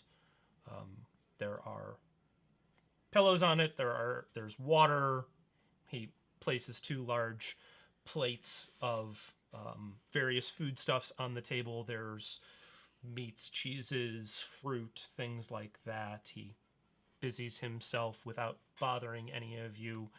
He takes the pillows in, somehow manages to get the additional pillows under Cloud's head without disturbing them in any way, shape, or form, and then remakes the bed sort of around them so that they are kind of cocooned in the bed, and withdraws again. But the evening is yours. Is it that like hotel tightness where as soon as they wake up they just can't move because it's tucked in so tightly? It is not like that. It is more the sort of enveloping embrace of a very comfortable hammock. Delightful. So it is like sleeping in warm air. Well, I don't know about everybody else, but Ahzyris is very exhausted socially. So probably as soon as the I already forgot what he is. The guy The leaves valet, the first Fry. Thank you, valet. As soon as he leaves, Ahzyris just goes into one of the rooms and shuts the door and just stays in there for a little bit. Okay. Anybody have anything they want to do before retiring for the evening? Yes. Rhys is going to knock on Ahzyris' door. Cool. Ahzyris will peek out from the door. Yes, Rhys. Just making sure that you're not praying to that creepy god again. Sweet of you to check. What do you want? Tomorrow, going to a particular temple, I want you to go with me. Yes, I would love to join you, whatever temple you would like to go. I am actually, once I have recovered from the activities of the day, I intend to go out one more time tonight to look around. You're welcome to join me if you want. You do not have to. Look around? What do you mean? Yeah. The others are asleep. You can just tell me. He kind of strokes his chin for a second. I have some old friends of mine that also left around the same time as me. I do not think many of them made it out, but I've been trying to keep an eye out to see if any of them have made them to any of these towns. If I gave you some advice, would you follow it? It depends. You shouldn't be doing something like that at night and alone, or even with just me. He pauses to think, remembering where they are. Yes, you're probably right. Perhaps then tomorrow, after we go to the temples. Much safer, yes. I appreciate the advice. And he'll reach out and ruffle his hair. That's what I'm here for, to be condescended to and to give good advice. I would love to say that are the doors like facing each other? Like if Mabel were to come out of one door, would she see this hair ruffle on her way out? You would certainly be able to see it. There's not like separate wings. I mean, it's still a hotel. Okay. So yeah, Maple emerges from Cloud's door with like a dirty cloth. Obviously, she was like trying to get some of the like mutton grease out of Cloud's fur so they wouldn't wake up that way. I would like to think that Cloud sleeps like this with like both paws like over the tops of the covers. So like she probably like got their paws as well. Just slightly less stickiness to wake up to. God. It's not perfect by any means, but it's something. And she'll just, oh, don't mind me, guys. You know, that's some real good party bonding you have there. I'll just go. And she just she opens Ahzyris shuts the door. He is still really embarrassed about the way Maple offered that earlier, and as soon as she like steps out, he just shuts the door. All right. So are you Rhys all... just stares at the door and sighs and then checks to see what's in the pouch. Okay. Oh my god. So inside the pouch, you find 1 silver piece, 1 copper piece, and 3 really pretty colored stones. You can pick what colors you want them to be. They're just rocks. Cool. Nice. Love these prizes. Are you all then going to retire for your long rest? Yes. Yes. Okay. Indeed. So you settle in for your long rest, each of you making yourselves very comfortable in the most opulent conditions that you've ever been in. Again, this is even nicer than when you stayed here last time. You have a tremendous amount of space and comfort and are able to prepare for your evening, whatever you care to do. You settle in. Rhys, you find yourself sliding into this meditative state that has become more familiar to you. Sleep is no longer really something that is coming, but your mind sort of empties a bit, your body relaxes, and you're filled with a vision as you lie there. It's you and Anara as children, and you're walking along a path, and it's wending through caves that look very much like the caves of Isterlin that you grew up in and explored as a child. You start off walking side by side, but you find yourself having to encourage Anara to keep up with you. She keeps stooping down and stopping and picking items up from the ground and examining them, and she'll throw some aside and put others in her pocket, and then you'll continue on. And then suddenly this massive creature descends from the ceiling. It's a spider-like creature, but it's vastly larger than the biggest Kholdrees that you've ever seen, and its eyes glow bright with these faceted red eyes. And at seeing this, Anara shoves you to the ground in front of the spider and begins to flee. Its eyes burn red and it stares right into you. It raises up with a dagger in one hand, prepared to plant it into you.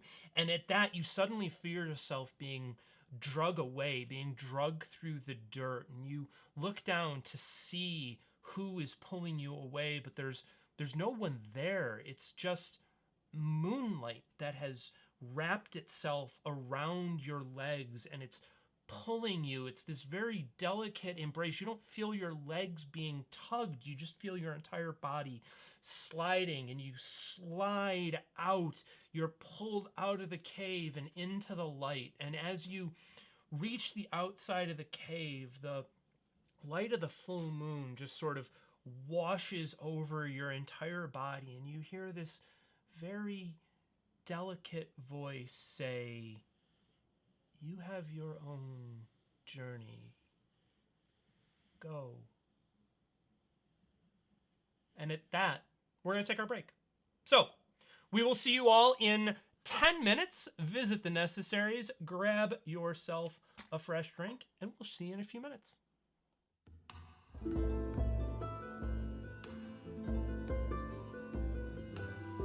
And we are back. So thank you to everybody who has been following along. Thank you to the subscribers that we picked up. We appreciate it. So, your evening's rest completed. You begin to arise in sumptuousness and comfort as you wake up and make your way out of your various rooms. The platters from the evening before have been removed. There is a small tray with fruit on it. There is a pitcher with water. There is a teapot, a handful of cups. Who's up first? Anybody can pick. Yeah, Rhys will get up. Okay. Well, Ahzyris is also up. All right. So Rhys, as you come out of your room, you see Fry sort of busying about, readying a few things. Do you care for hot water for bathing, sir? No. Would any of your companions? Maybe Cloud. We'll ask Cloud when Cloud gets up. I shall wait for your notification then. Is there anything I can fetch? I don't think so. Are you making breakfast or something? What are you doing? I can have food brought up for you if you are ready. Yes, and then after that we're going to leave, so yes. Very good, sir. And he exits the room to go get your breakfast. Rhys just kind of says to himself, he's weird. Zeers, who had like started to step out, but then saw the guy there, just kind of like half shut the door. He just nods from the door in agreement, and then joins. A I few- imagine that when Cloud gets up, they look like a raggedy mess, and they make their way straight to the bathroom and stay in there for a fair amount of time before coming out looking completely more or less normal. Okay, easily So.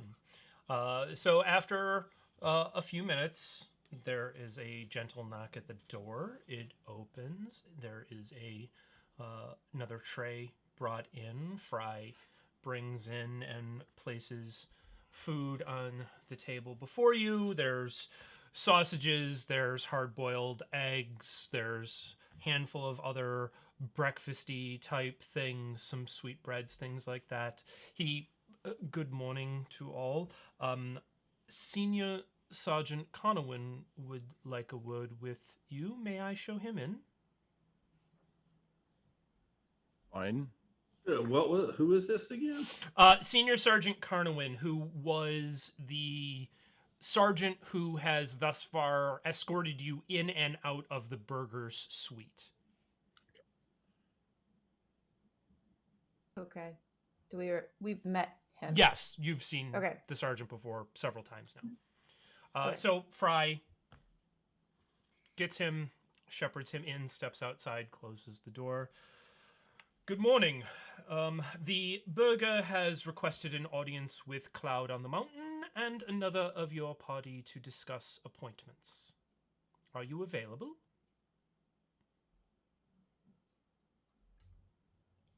I suppose. Sure. I think I'm still in the bath, but yes. We hear just a distant muffled "yeah" from the bathroom. Yeah. Cloud, get the blood out of your fur. I'm almost ready. Hold on. Is he waiting for us? I will wait in the hall when you're ready. Thank you. Okay.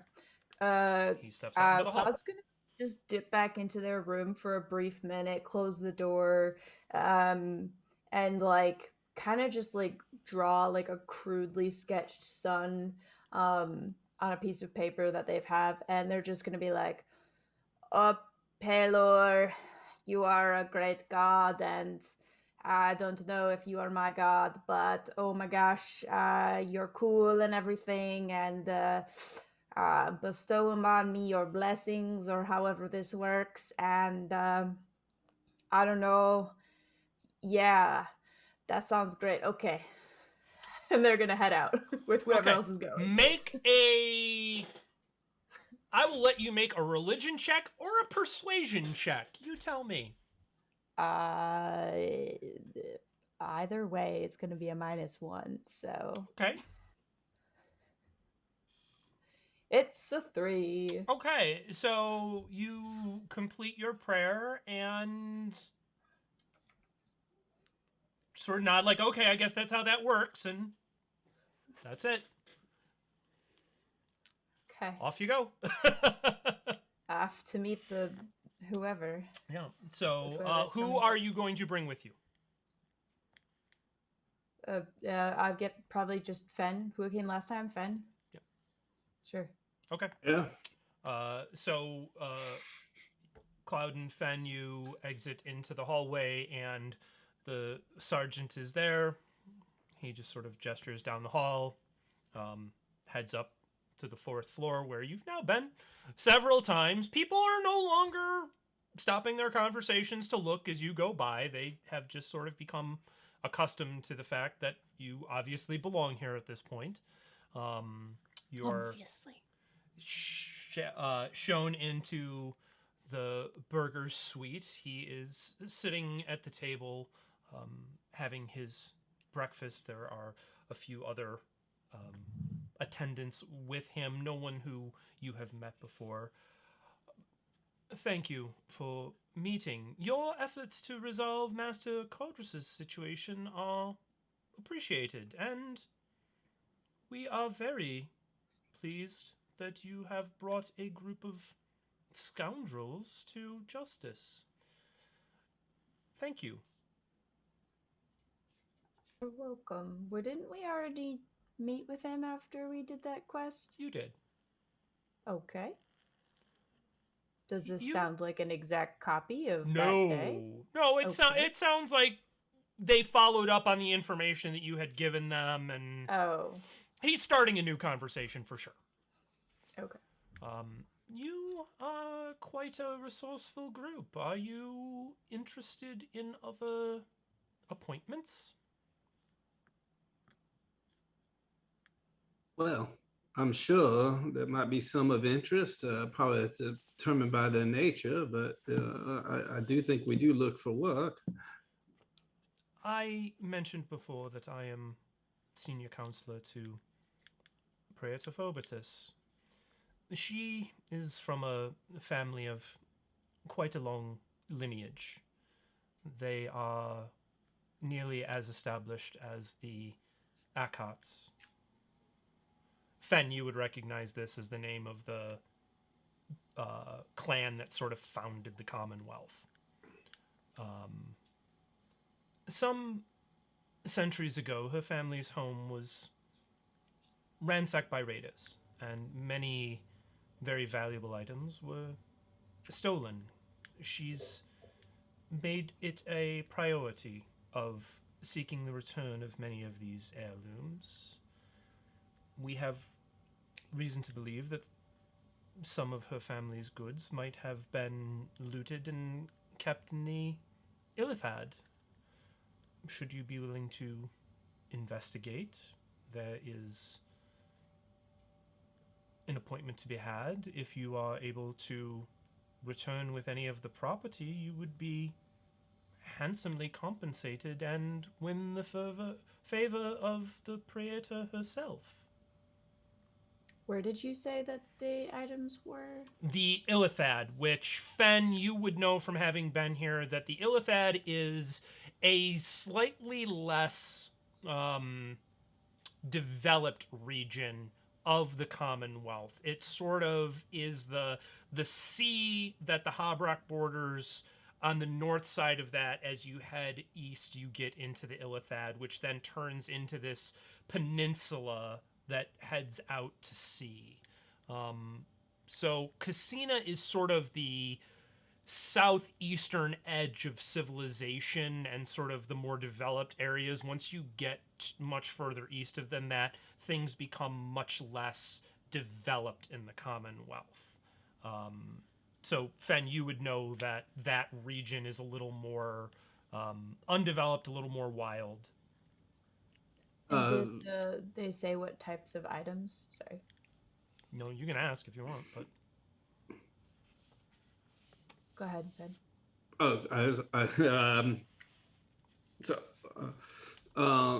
Is this a recent event, or is it something that happened a while back?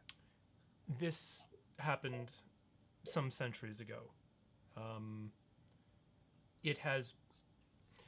The Praetor's family have spent quite some time attempting to track down and reacquire these things. Some of them they have successfully found. They are still continuing to acquire information and attempt to find all of them. And what types of items are these? In particular, there is a reliquary that she is seeking and has reason to believe might have ended up in this region. It is a chest, roughly a half a cubic yard. It's made from stout oak, reinforced with riveted iron strapping. If it remains, it bears the sigil of the Phobetus clan. It's It very was- specific for it being centuries ago. It was of quite some value. It is, of course, possible that it has been destroyed, that the items in it have been looted and distributed. We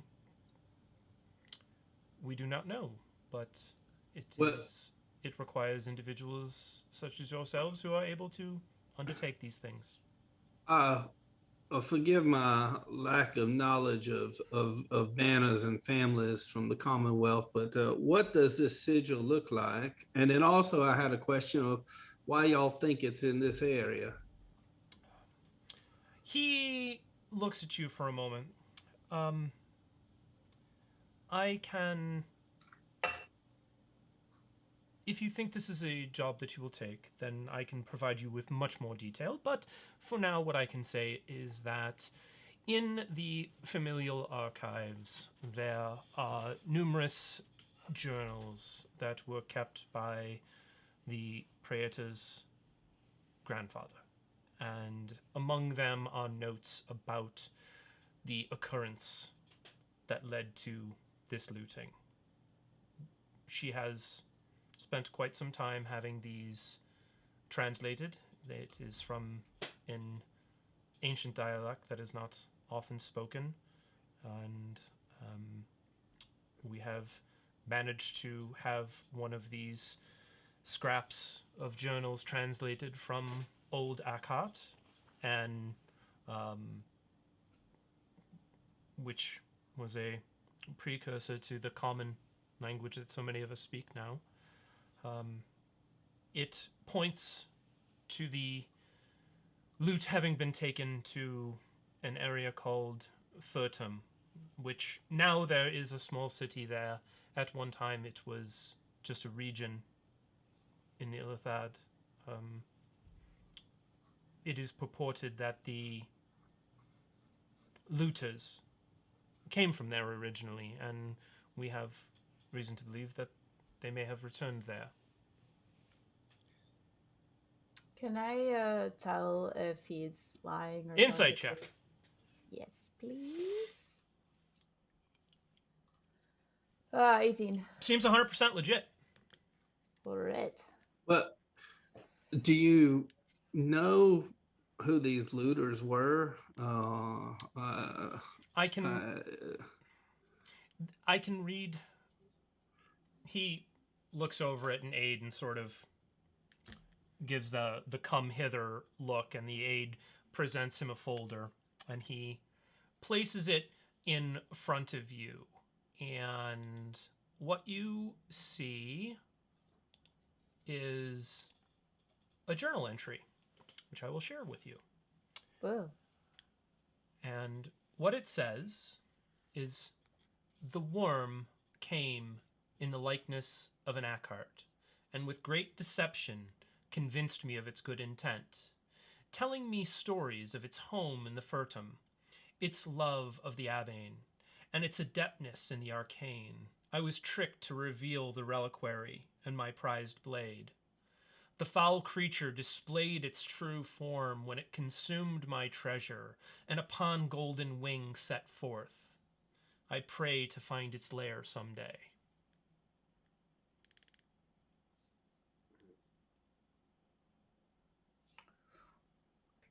All right. Wow. Again, this was found among many papers in herself's grandfather's records. It has taken some time to have these papers gone through, translated. It has been quite a project, and along the way, new information has presented itself. Her grandfather was a wizard of some note in his day, and she believes that some of the items contained within his possessions could have a significant value. She would like to see them returned. We will definitely consider this as we discuss with everybody else. I understand. Should you choose to take the assignment, I can provide you with a map of the region. We do not know the exact location of this, else this would be a much simpler matter. But I can provide you with a map of the region. We can provide you with mounts and a cart. we can provide you with 100 gold to secure supplies and prepare. Should you undertake it, we anticipate it could be anywhere from a week to a week and a half's journey there, another perhaps 10 days to get back. I would think that a resourceful group like you would be able to obtain information and track down possible locations in a week, perhaps. I will be returning to Akkot on the coast in 4 weeks. If you are back with the items by then, I know that Praetor Forbitus would love to have you bring them to her. You would be well compensated and have earned her favor. I've still got a couple more questions. Please.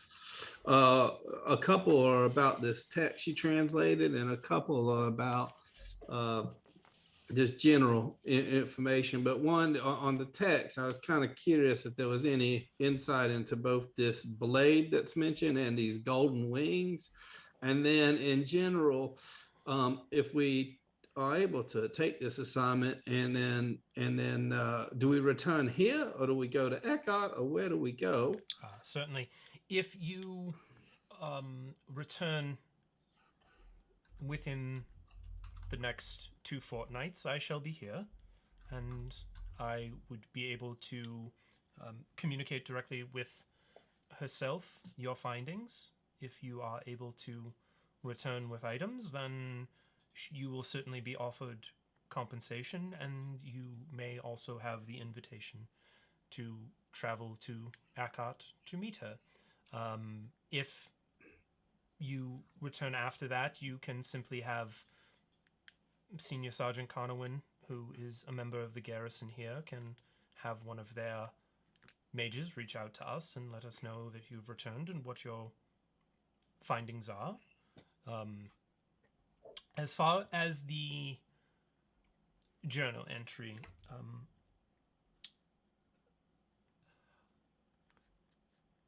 Turgidic was a mage of some note, but also a bit eccentric, is the stories the family tells. So some of his musings may be hyperbolic. He believed that the individual who stole these things from him was a gold dragon. We haven't seen dragons in hundreds of years. The last dragons were seen around the time of his life. If it was such a beast, none has been seen since in the Commonwealth. So it's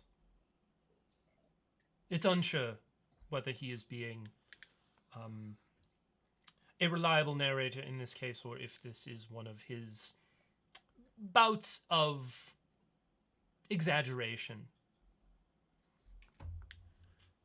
And lastly, you mentioned tracking stuff down. Is there a certain place that we should begin to start looking for some of this information? Is it here that we should start looking, or is it out there? Well, the journal entry that you have is the best information that we have to go on, and it does suggest that the Furtum is a good starting point to look.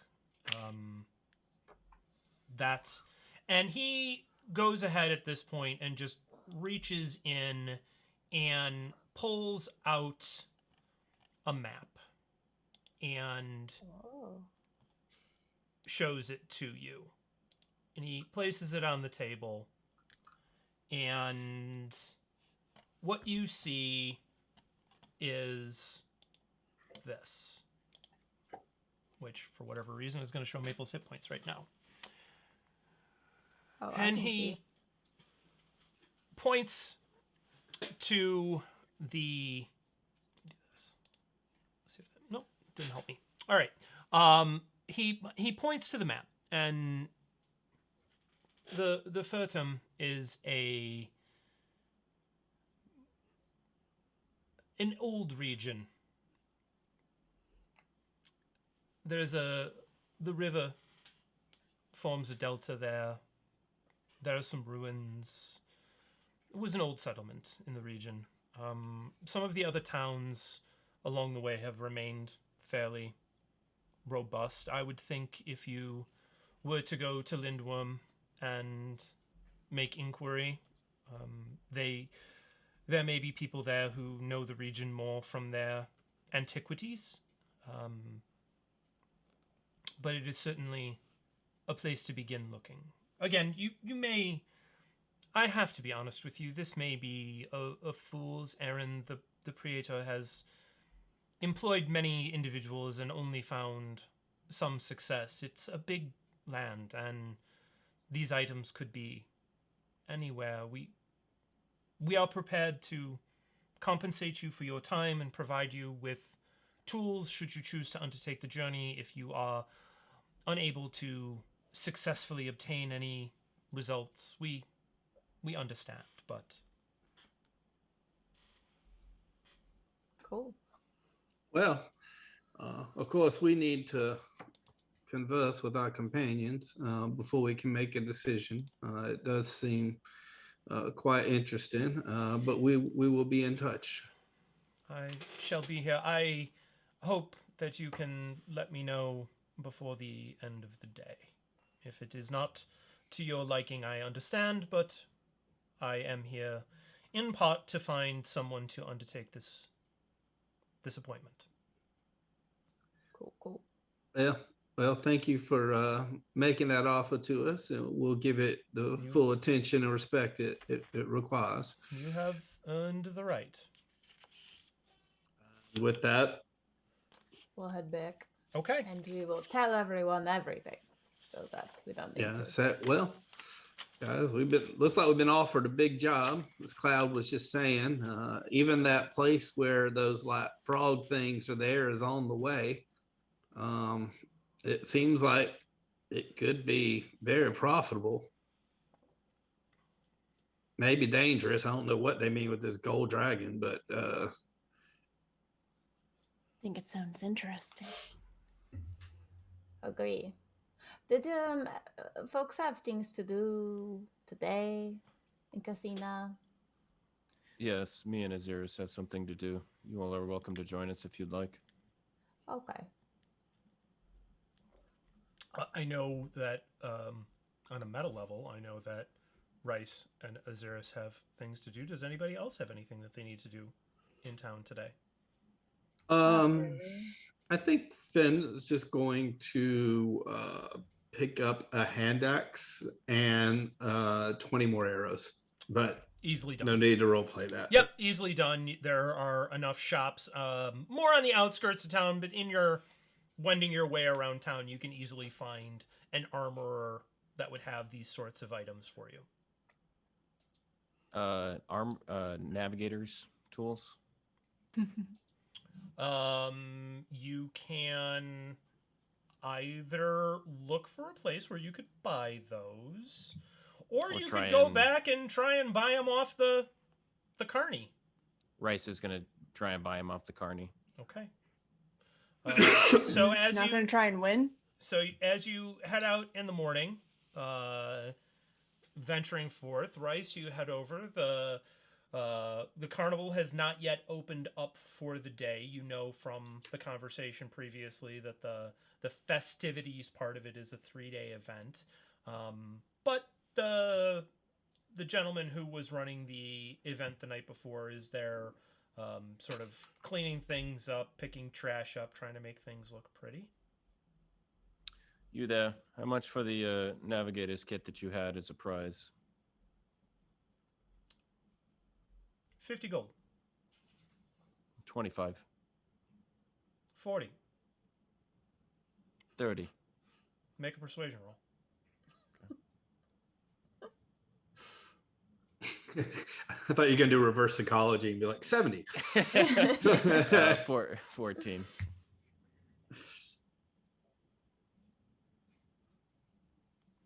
32. Done. And he hands over the gold. Okay. Then he hands over the navigator's kit. Okie dokie. Cool. All right. Beautiful. Rhys is going to turn to Ahzyris. I'm assuming that we also got directions from Fry on Yep. the way out. Easily done. Okay. So everyone's fine with following Rhys to the Temple District. Everybody's going with? Okay. So Fry provides you directions.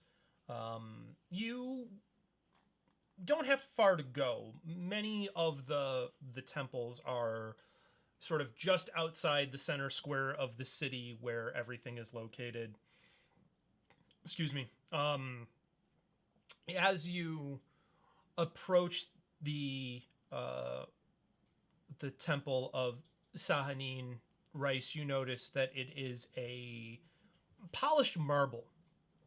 It's a very stark and crisp white against sort of the common stone, wood, and stuccos of the city. It's probably the nicest looking building other than the Invictus from what you've seen, but in this case, instead of being whitewashed, it's polished marble. The building itself is circular with a domed ceiling. As you enter, you see a handful of worshippers who are kneeling on cushions, sort of about the chamber, and you hear the low murmur of meditation and prayer occurring. As you look about, there are a handful of robed and cloaked figures moving around the building. One of them approaches you, clad in this very flowing silver robe with purple piping and bits of actual sort of silver adornment on it. They have very delicate moon elf features, platinum blonde hair that falls to their shoulders, but it's tied back just off their forehead with a velvet band. As you approach, cousin, well met. May I be of aid? Rhys will look very self-consciously to the rest of the group and then kind of reach a hand out for Ahzyris to like grab him by the sleeve and pull him over if he allows. Ahzyris will step forward. He was absolutely, as soon as they stepped in, very uncomfortable in this sort of setting because he's like, oh god, it's just like home, but a little less bloody. Anyways, yes, he allows it. You got to make a wisdom save. That's cool. I'm so glad. It's been a minute. It's been a couple of sessions. We inside a specific temple? I might have missed that detail. It is the temple to Sahani. Okay. Sorry, my cat just stepped on my headphones. 22. Okay. Rhys says, you don't know you had to make a wisdom save. Rhys says, me and my friend here used to be in a cult, and someone gave me this, and then he points to his amulet. Amazing. And I don't know what I'm doing, so I just thought I could get some directions here about what I'm supposed to be doing. I see. Well, let me say first, welcome. It is a wonderful thing that you have found your way out of whatever the circumstances were you were in before. So, to both of you, welcome. We were murderers. We've all been things in the past, but the lady calls us to new things from time to time. What do you know of the Lady of Dreams? Where should I begin? I read a tablet once. Very good. That can be a good starting point. Azir's is just having a crisis in the background, by the way. Sure. Like completely unmoving. You can't tell, but Right. he's Yeah, absolutely Rhys having is- a crisis. Sure. Rhys Yeah. is gonna try and hold on to that sleeve. Yeah, Not at some- stopped at- blinking. Yeah, at some point, let me know if Ahzyris begins having an anxiety attack, and we can role play that. Oh, he's been having an anxiety attack since he left the fucking cult. Okay. So the cleric looks to you. Well, the Lady of Dreams calls many of us to journeys. Has she called either of you? Azir shakes his head no. After a pause, he is very stiff still. Okay. I suppose. I think I had read the tablet, and then I had some dreams. Maybe ate a couple of bad mushrooms, and things happened. So here I am. Well, you obviously have reached the surface, which is not something that too many of our cousins are able to do. So something has brought you out of the mountain. It is entirely possible that her calling is part of it. There are many mysteries, and the lady does not reveal them to us. She lets her light fall upon the shadows, and where it falls can guide us to find the answers we seek. She... Can I just be very direct here? Please. I prefer to be direct because we have things to do, and I We- don't want to waste your time. Please do. So I think very linearly. Let's just say that. I grew up my entire life ready to kill a particular group of people. So if you could just point me in that direction instead, whatever enemies belong to the Sahani, like what is the point here? Where am I going? Each of us, my answers may not be as direct as you would like them to be, but let me attempt to answer your question. The lady seeks... The lady is very protective towards your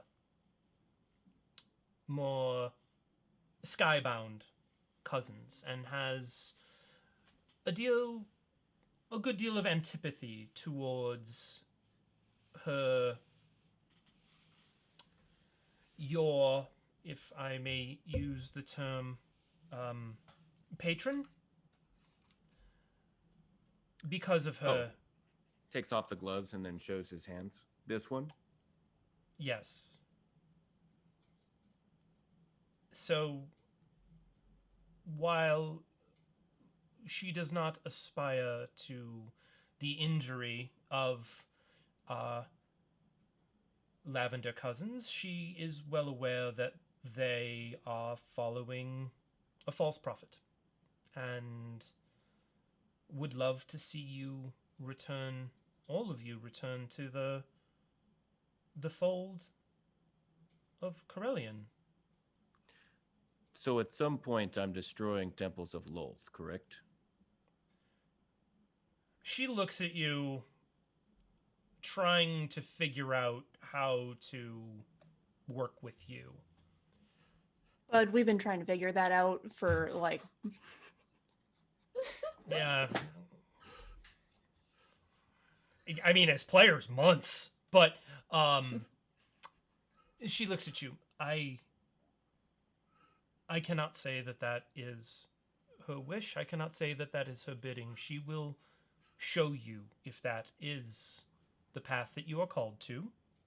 Maybe.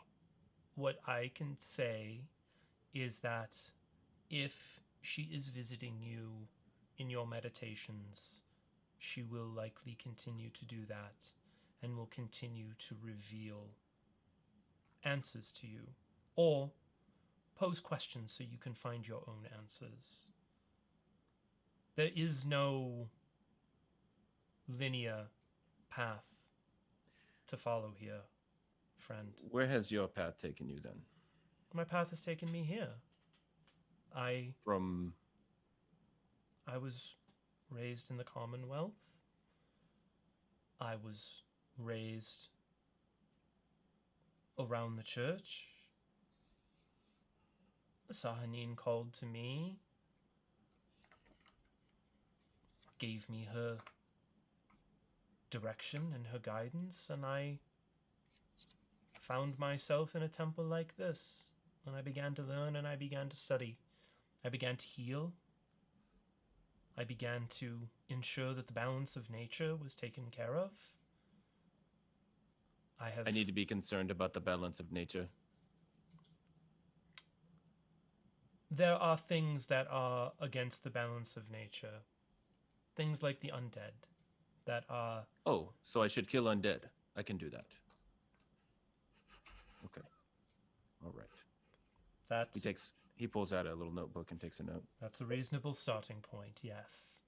Ahzyris has also been taking notes. Once he got over his crisis, he got really interested in listening and has been taking notes. We're so good at religion. We're so fucking good at it. If you... The undead are often a symptom of deeper problems in nature. Right. There are things that would undo nature. Right. Fiends that use these sorts of creatures. Oh, to do their bidding. Ahzyris. Don't you know a thing or two about fiends? No? Okay, we'll talk about it later. So, we did encounter some undead, actually, in the Politia, as a matter of fact. Did you kill near, them? Easterland. Some of them, yes. We didn't venture too far into the caverns whence they came, for other reasons, because... Understandable. Many people were trying to kill us at the time. We'll talk about that later.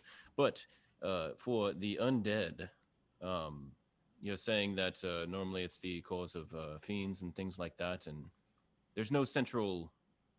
You would say that fiends are not structured or organized in a militaristic manner. They're more like built around cults, right?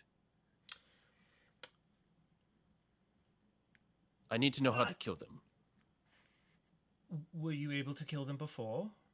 Yeah, well, yes, but okay. So I'm going to talk strategy for a minute or two, right? All right. So if my goal is to destroy undead, I need to destroy the most amount of undead, and destroying the most amount of undead means that I destroy something greater than just, the ghouls wandering around going, those ghouls, no one gives a fuck about them. They're not important. But well, if I can upgrade do quite a bit who I'm of killing, damage. well, that's true to the average person. But I'd rather kill something more important than some ghouls. I'm imagining this conversation being so long and so slow that Cloud has fallen asleep on Maple's shoulder on some bench near the wall. Ahzyris clears his throat. There is no gift shop, just so you know. Yeah. There is no gift shop to visit. So, I can't get a cross with my name on it. Yeah, no, not here. But Ahzyris is going to clear his throat and look down to Rhys and say, "It seems like you're maybe diving right into this. I think maybe you should just start small." At that, the cleric sort of nods. My recommendation is this. If the lady has visited you in your meditations, continue to invite her in. If you find undead, render them dead, and that will in part win her favor, and she will continue to guide you. If you are called to undertake greater things, she will shine her light on those things and guide you in that direction. That's all very strange, although I have perhaps read on a tablet about people being dragged around by moonlight before. So anyway, I was thinking, as far as the undead, do you have any tips or tricks about killing undead that perhaps you would impart with me? You know, as one Sahani loyalist to another. You want to talk shop or? She looks at you and looks at Ahzyris. I am not exactly a martial cleric. That is not my experience. But I believe that you have already demonstrated a bit of skill in this area. The lady would not have guided you here were you not prepared to take the next steps. Trust what you know already and apply it. Trust her. She will guide you. All right. Well, at least you gave me one answer, so that's good enough. Thank you. Well met. Thank you for your time. Well met. Closes his book. Can we tucks it get away. Ahzyris here an amulet because they're No, probably interested in killing undead no. Thank you. Okay. Well, you don't have to use it. You can just wear it and just be on the team. You don't have a team anymore, so I figured. I'd like to keep it that way for a while at least. Okay. It's fine. I'm sorry, I'm just doing research. Right. Are you writing a steps tablet? away. Okay. Talk about it later. Cloud is currently leaning against Maple. Their paws are up, and you see the occasional whisker twitch, and then like just a little bit of a paw go, and it's obvious that they are trying to catch something in their sleep. Get it, Cloud, get it. What would you like to do now? Rhys is gonna turn around and just address everyone. Well, that's all I could get. So if we encounter some undead, I'll kill some, I suppose, and we can have a good time with that. It was Cloud wakes up. very enlightening. Good morning, Cloud. Yesterday was really hard, so sorry. Also, I think like if all clerics talk like that, I really hope that I can't do it, or else I'm going to put myself to sleep. Did you find a new god? Is that a question for me or Ahzyris? Because I don't know. Oh well, when I was a long time ago, a week and a half ago, I was given this amulet. As I was escaping Easterland with Anara by a couple of followers. Still don't really know what I'm doing, but it's better than what I have been doing, I suppose. I think this will point you in a decent direction, I hope. I don't think there's much direction to this at all. It's really just me getting dragged around and occasionally killing undead, it seems like. So, Well, it seems like the direction's east to me, so. yeah, I will. Direction is very much east. But don't worry, Rhys. Yeah. I have totally been there where I did not understand myself or like really what to do, but then I succeeded so well. So you will one day too. I heard you praying in your room this morning, and No, it was you very didn't. eloquent. It was great. It is a good thing that I have fur. I will walk out the door.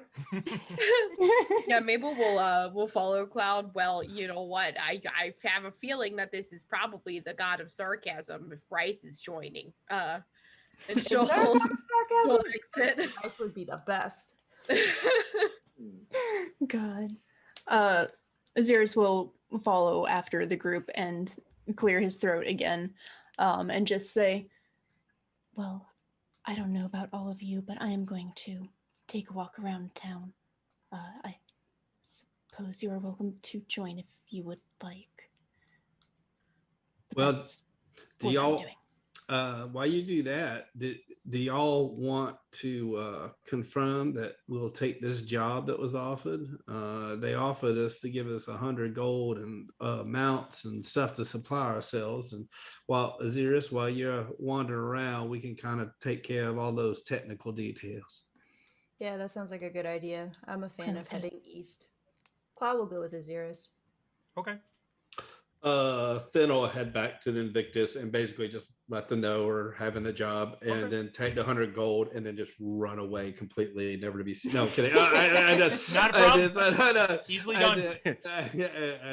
Roll up your backup character. Yeah, get all the details about mounts and what kind of supplies might be necessary, etc. Okay, easily done. Maple, who are you going with? Are we getting stuff to head east like now? Like we're not like going to Yeah. get horses like now, Mm-mm. right? No. It'll- At least Okay. Ahzyris isn't. Yeah, it would Okay. be like a day for them to, once you take the job, it would be like the following morning that they would have assembled mounts and all of that stuff. So you wouldn't need to be leaving right now. Right, Okay. right. But I think that we're kind of insinuating that, like, if we finish all the things that we have to do today, we'll just get started on. Yeah, it was basically just trying to say, yeah, Yeah. let's go ahead. Since we agreed to accept this, go ahead and do it. If we get the money, then if we want to use it for shopping today to get stuff ready, we can always do that and divide it up, that kind of thing. Sure. Okay. Rhys Maple is will just gonna- walk around town then. Okay, so Maple's going to go ahead. Are you going to go ahead and stay with Ahzyris and Cloud?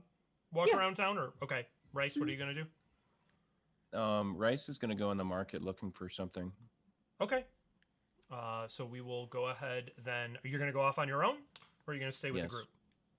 Okay. All right. So, Fenn, you can easily make your way back to the hotel. The burger agrees to see you. You take the job. He directs you to head with the senior sergeant, and you spend a good part of the next few hours going around, being introduced at various stables, being told, you know, here's where you will pick up the horses, the cart will be ready, you know, things like that. Ahzyris, Cloud, and Maple. Ahzyris, what would you like to do? Ahzyris is just taking a stroll around town to look for familiar faces. Not necessarily going inside any places, but like glancing in windows, looking at crowded areas. Go ahead that sort of thing. and give me an investigation check. And while we're like kind of out and about, Maple, if there's anything that, like, I don't know, Maple might need before we leave town, maybe we want to buy, could do that. Maple you doesn't really need anything that I know of. Okay. Yeah, I'm good. Just our love and support. Ahzyris, what'd you get? Well, I was going to ask if maybe Ahzyris could have advantage because he's been rolling so bad and you love me so much. No. Okay, then 11. Okay, so you look around and you don't see a whole lot of folks that even vaguely seem like they would be from your group. There are not a lot of Dragonborn. You haven't seen a Dragonborn yet. You've seen a handful of Tieflings, but they're not everywhere or anything like that. You're not the only orc or half orc, but there's not a huge number of them, and nobody really catches your eye. Everybody here sort of has there's nobody familiar. So, Well, what he expected, but yeah, he saw tieflings, he got a little hopeful. sure. Is there anything else that you would like to do? Yes, I would like to buy one plushy bedroll and some fancy clothes. All right. It is I don't need to RP it, I just want them. very easy for you to find yourself both a tailor shop where you can acquire some fancy clothes, and the tailor would probably also be able to provide you with a plushy bedroll. So Excellent. easily Beautiful. done. Ahzyris wants to buy a pearl worth 100 gold. Okay, so Ahzyris, you ask a handful of questions about, where you might be able to find a jeweler, and are directed to a place that is not too far from the Invictus. As you approach, it is a very nice 2-story building, beamed, stuccoed, very well kept. Above the door is a carved sign that reads "Promises to Keep" and has carved into it what looks to be like a jeweler's loop and a small hammer, kind of carved into the stone. Are you going in alone? Is everybody going in? I'll go in. Okay. Maple doesn't trust herself Okay. in a shop like that, so she'll hang out outside for a minute, just observing passersby. Okay, so you enter, Cloud and Ahzyris, you enter. Standing behind the counter is a gnome who is polishing a copper band, and you hear the sound of conversation and hammering come from the back of the shop. Inside the shop, just to the left of the door, there is a human guard there who has a short sword at his side, but he's just kind of standing there paying attention, but he's not looking aggressive or anything like that. The gnome looks up as you enter. Can I help you? Yes. Do you have pearls by chance? Aye? Wonderful. May I get one worth 100 gold? Cost you 125. Sure. All right. He gives He's you a not nod. bargain. Gives you a nod. He's gonna go in the back to get it. Both Cloud and Ahzyris, give me perception rolls. I'm real worried about this. Yeah, me too. While he's gone, I feel like I might try to cast, I don't know, enhance ability on Ahzyris. Not gonna try anything. I got a 19 perception. Okay, Cloud. I got a 15 perception. All right. But our not jeweler to friend like isn't here. not because I suspect anything, just because I'm like, I can cast enhance ability and it will like give you like, I don't know, like an advantage to like your talking skills. And if it's okay with you, Chris, I will attempt to cast enhance ability, which is a 2nd level spell. Sure, go for it. Are you trying to be surreptitious about it? Yeah, doing the hand motions, like, lower. Sure. Go ahead and give a sleight of hand check. See whether or not the guard notices. Oh, forgot about the guard. I think Ahzyris is probably like, once you start trying to cast, I think he's just going to like hold a hand up and try to like stop you and just shake his head. Yeah. It's a 6, but you would know that it's not going to work. But I can't cast it. Okay. So, no real mind is paid. But Ahzyris, as this gnome heads into the back, you recognize that around his neck is a necklace that you've seen before. It is a silver disc with a green wave set into it, and the disc itself is trimmed in gold and flecked with ruby. And on seeing this, you immediately recognize this as being the exact same necklace that Elron, the jeweler in Mysa, had been wearing. Did not think about this until you asked who all is stepping in. That's cool. Ahzyris is going to lean into Cloud and just say quietly, "It looks like this fellow is friends with our old friend." Do you think we should go? Do you think it's bad? So can I do a insight check to see if the guy seemed like he was acting fishy? I will let you do a F. That's what I would like to contribute. Sure, you can go ahead and do an insight check because this would have all happened sort of at the same time. You know, it might have taken a second for you to realize what you had seen, but sure, go for it. 15 insight. He's not acting he's not acting in any way where you would think, oh, he's going in back to get the people that are going to kill us.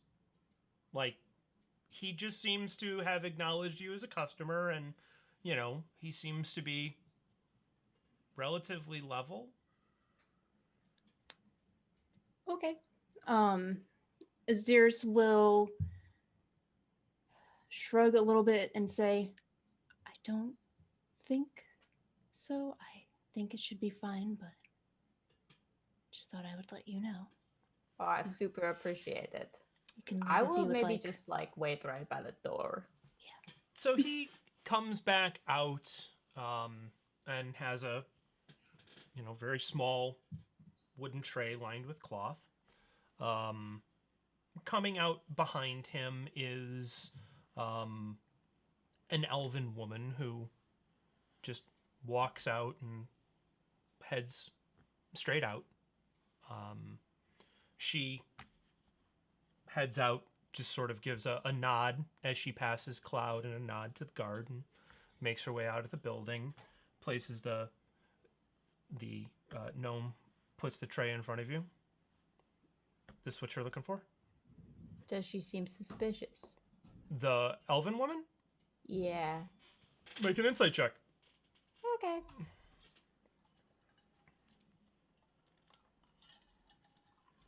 That's a 22. She gave you a very thorough look up and down, and Ahzyris as well, but did not show any recognition of you or anything else. She just seemed to be very curious as to who the two of you were. All right, I also give her a thorough look. Okay. Go ahead and make an investigation check.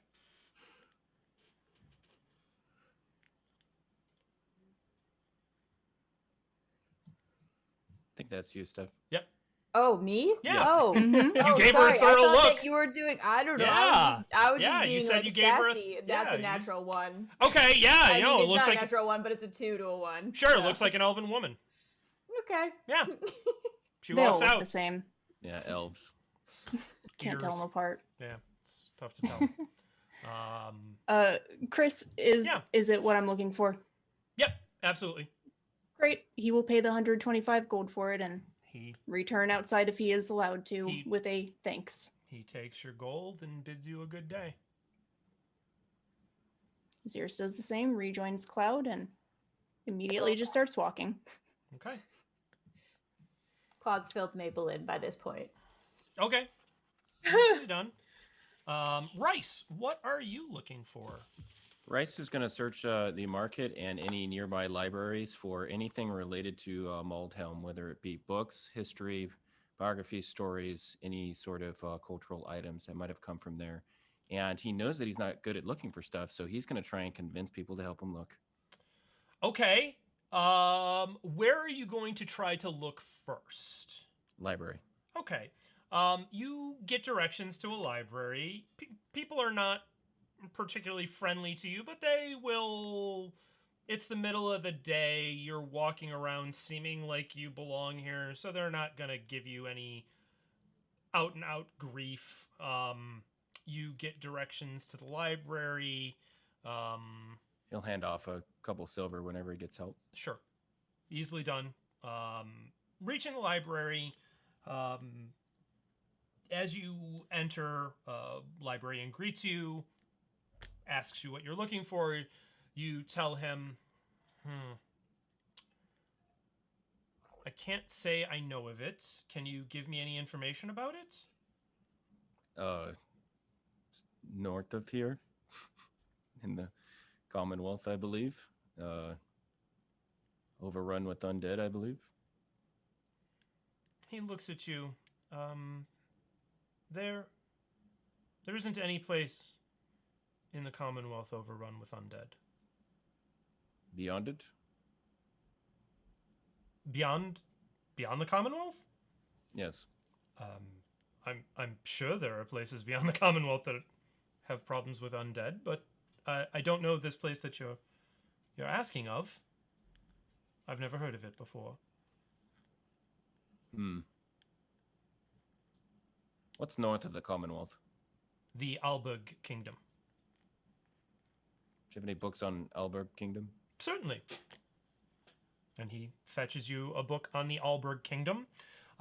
It is a pretty simple primer. At the beginning of it has a very simple preface that sort of explains how in the earliest age of sort of the modern calendar of Umbranthal, how the Alberg Kingdom was brought into existence by a dwarven clan leader by the name of Gearkirk, who through his sort of persuasion and foresight brought the various dwarven clans and tribes together into a unified kingdom, that they essentially have formed what amounts to a constitutional monarchy where kings are elected from among the tribal chieftains.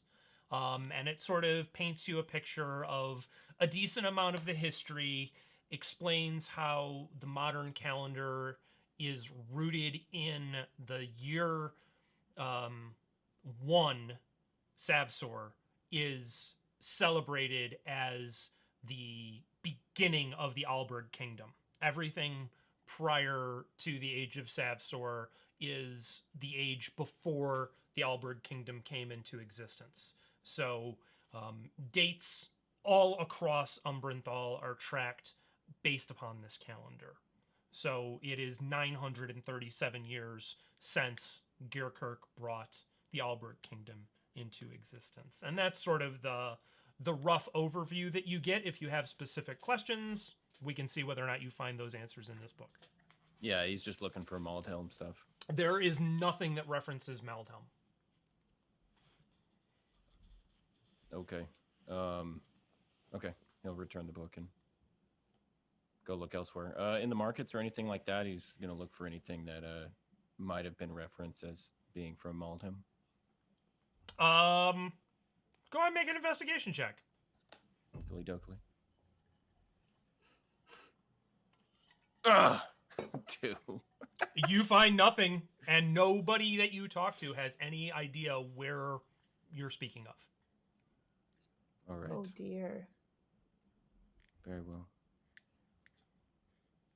Rhys will sadly return to the Invictus. Okay. I want to retcon Cloud buying Maple some whittling tools Easily done. and give them to her. Easily done. Okay. Beautiful. So you are you all then headed back towards the Invictus? Yes. I think so, yeah. Cloud. I'm gonna just look over my shoulder and make sure nothing weird from the jeweler thingy, nobody's following us. Same. Cool. I was going to Yeah. say Cloud, Ahzyris, and I will allow Maple to all make perception checks. Oh my gosh. Would it be weird if I cast guidance on myself? It would be. Oh, I got a 20. Okay. I got a 15. 13. Okay. 15 for Maple. Mhm. Okay, Cloud, you definitely think that you are being followed. The elven woman who had headed out is absolutely she's staying a ways back. She is not right on top of you, but she is, when you stop, she always seems to be just about a half a block back, looking in a window, sort of perusing, going, looking around as if she's not exactly sure where she's at, and she's looking for a particular building. Cloud will walk up next to Ahzyris and whisper under their breath so that it's inconspicuous as possible and hopefully only Ahzyris can hear, and let him know what's going on and basically be like, so do you want to go down an alley and take her out or something? What are your thoughts? Well, as far as I'm aware, the place we are staying is relatively high class, so I don't know if she would follow us in there or not. But Was she well dressed? I mean, I'm just assuming that jewelers are fancy riches. She I was could be not assuming. wearing based upon your investigation check, she was not wearing like a ball gown or anything, but she Right. seemed dressed like a relatively normal person. Nothing was particularly ostentatious. Are you, Steph, are you leaving Maple out of this conversation? I am. Okay, I just wanted to make Cloud sure. is That's fine. I intentionally just doing it. They feel bad about it, but they're doing it. no. Maple is too busy. I will say, staring at her brand new shiny tools. To she's following you, but she doesn't Just wondering really. if, like, Maple would just say something really loud and turn around and look at her. That's what Cloud's gonna say to his I being will followed? say that you do notice Maple is being very quiet, just like walking through the streets, Okay. like waiting for a cue to speak from Cloud, just because she's nervous all the time now that like she's gonna say the wrong thing in public. Me too. Major social my life. anxiety all of a sudden, yeah. Oh no, I hate that. Or we could go back. I don't know. I just feel like that rule of like when you're being followed, don't go back to where you were. It's like it's in my head. Is that a rule? I've never heard. I'm very new to all of this. Well, I mean, if you were in a cult, wouldn't you like, I don't know, follow people's behaviors or patterns to get them? Yes, maybe we should take the scenic route. All right. So, Okay, so you're going to attempt to casually. We're gonna take an Give her the alley slip. and then like hide in the alley and see. That's what not casual. No? Okay. I mean, we can. I just feel like it'll be hard to give the slip with you're so tall and Mabel is so big and I'm fuzzy. Yeah, but it is a big town and there is a festival this evening. Like the three most obvious people in Caesena Yeah, right now. It's true. Well, Maybe the only thing that makes us more no, obvious one of the is most our obvious eyes. people in Caesena is busy not finding anything in a library. But Yeah. I'm just chilling. Right. There are refugees everywhere. Ahzyris is going to vote that they just try to lose them and not hide, because if we hide and somebody else sees us, that's going to be suspicious. All right. Let's try to lose her, and then if that doesn't work, maybe we have to confront her. Okay. But So- like not in a place with a lot of people. Sure. So you realizing that you are now being followed. We whisper to Maple. Very good. Brief Maple in on the plan. You begin to sort of walk your way looking for an opportunity to kind of turn a street and see where you can go. Everybody give me I guess we'll just go ahead and call it a I don't know if I want to say stuff. What do I want to say here? I'm scared already. I'm actually thinking about this one. So I will say this. You can either give me I guess just make it a deception check, because you're trying to hide. It's not really a sleight like of hand all of check. us. Yeah, each of you give me one. Oh and no. We'll treat it as a group shit. check. Ahzyris got a 17. Okay. That'd be a 6 for Maple. Okay. I got a natural 1. for Okay. two. Wow. All right. So as you are thinking that you have done this incredible and amazing job of sort of, you're walking along casually and you turn a corner real suddenly and speed up a little bit and get to the next the end, and then turn the corner and kind of speed up a little bit and then slow down and start walking a little bit more casually. And as you look behind you, she's back there again. She has not you have not yet managed to give her the slip.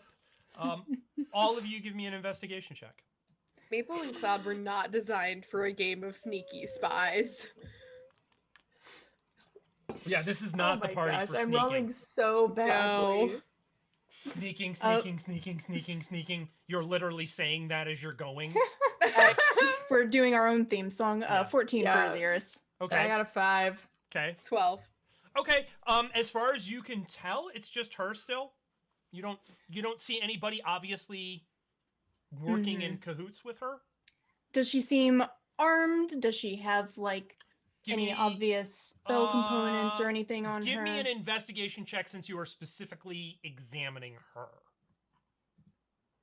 18. Ooh. Okay, you can see that she has the only obvious weapon that she has is a dagger in a sheath on her belt. Other than that, she does not seem to be armed. Okay. Well, What are you going to attempt to do? Are you going to continue working your way through the city? Are you going to confront her? Are you going to head back to the Invictus? What's next?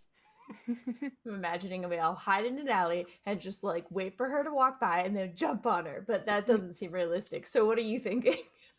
I will say you are in the middle of a city. There are lots of shops, Yeah. taverns. There are plenty of places that you could go into. Right, but then she'll be waiting for when we come out. if we do want to confront her, we can just turn around and start walking towards her. Directly maintain eye contact the whole time. You know, I mean, who's to say if we go into like an inconspicuous tavern, maybe she'll follow us in and just like take a seat at a table if we're sitting at one? I mean, how do we know she won't just follow us into someplace and try to corner us? I mean, if we're around like a bunch of normal looking people, then I doubt she'll try to cause a scene, right? I think that she's trying to follow us. I that's why I don't know if I want to go back to the Invictus. I feel like she's going to pass on this information. I don't know if she'll try to fight us. I think maybe going to a different tavern would be a good idea. See what she does. And if she's still waiting outside when we leave, then we can maybe confront her. All right. That At the sounds very like a least, plan. we'll find out if she wants to talk or if she just wants to see where we're going. Because if we wait in there for a little while and she doesn't come in and then we walk out and she's gone, then chances are she was just trying to stake us out. But if she goes in, you know, maybe she'll think that she was trying to trap us somewhere, and that might also be information. So I don't think it's a lose-lose. All right, we go to the tavern, and all the while, Cloud wonders if maybe we should have picked up the disguise kit as our prize. So you easily find a tavern. You go in. You're offered a drink. Are you gonna kind of hang out for a little bit and wait and see what happens? We're just Yeah. a bunch of pals having a drink. Okay, We're so totally All normal. watching the door for some reason. sure. So you sit there for a few minutes. Nothing seems to happen. A few more minutes go by. She walks in. She doesn't look at you. She walks over to the bar, orders a drink, takes a seat at the bar.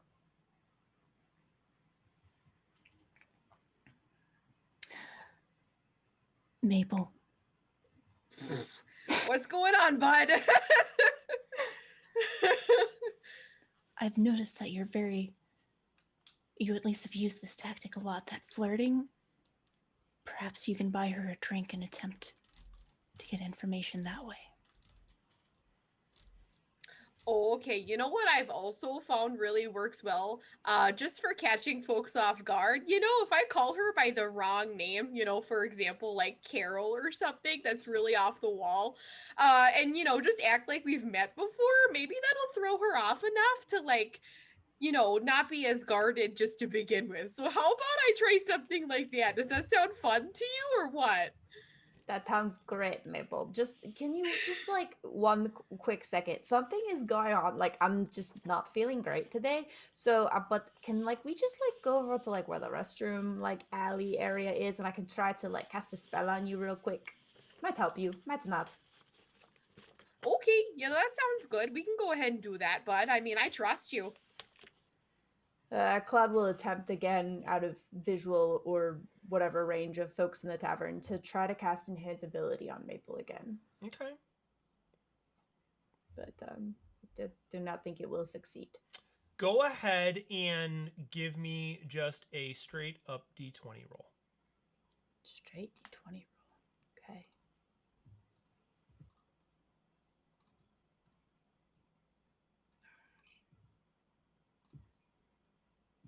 8. Nothing happened.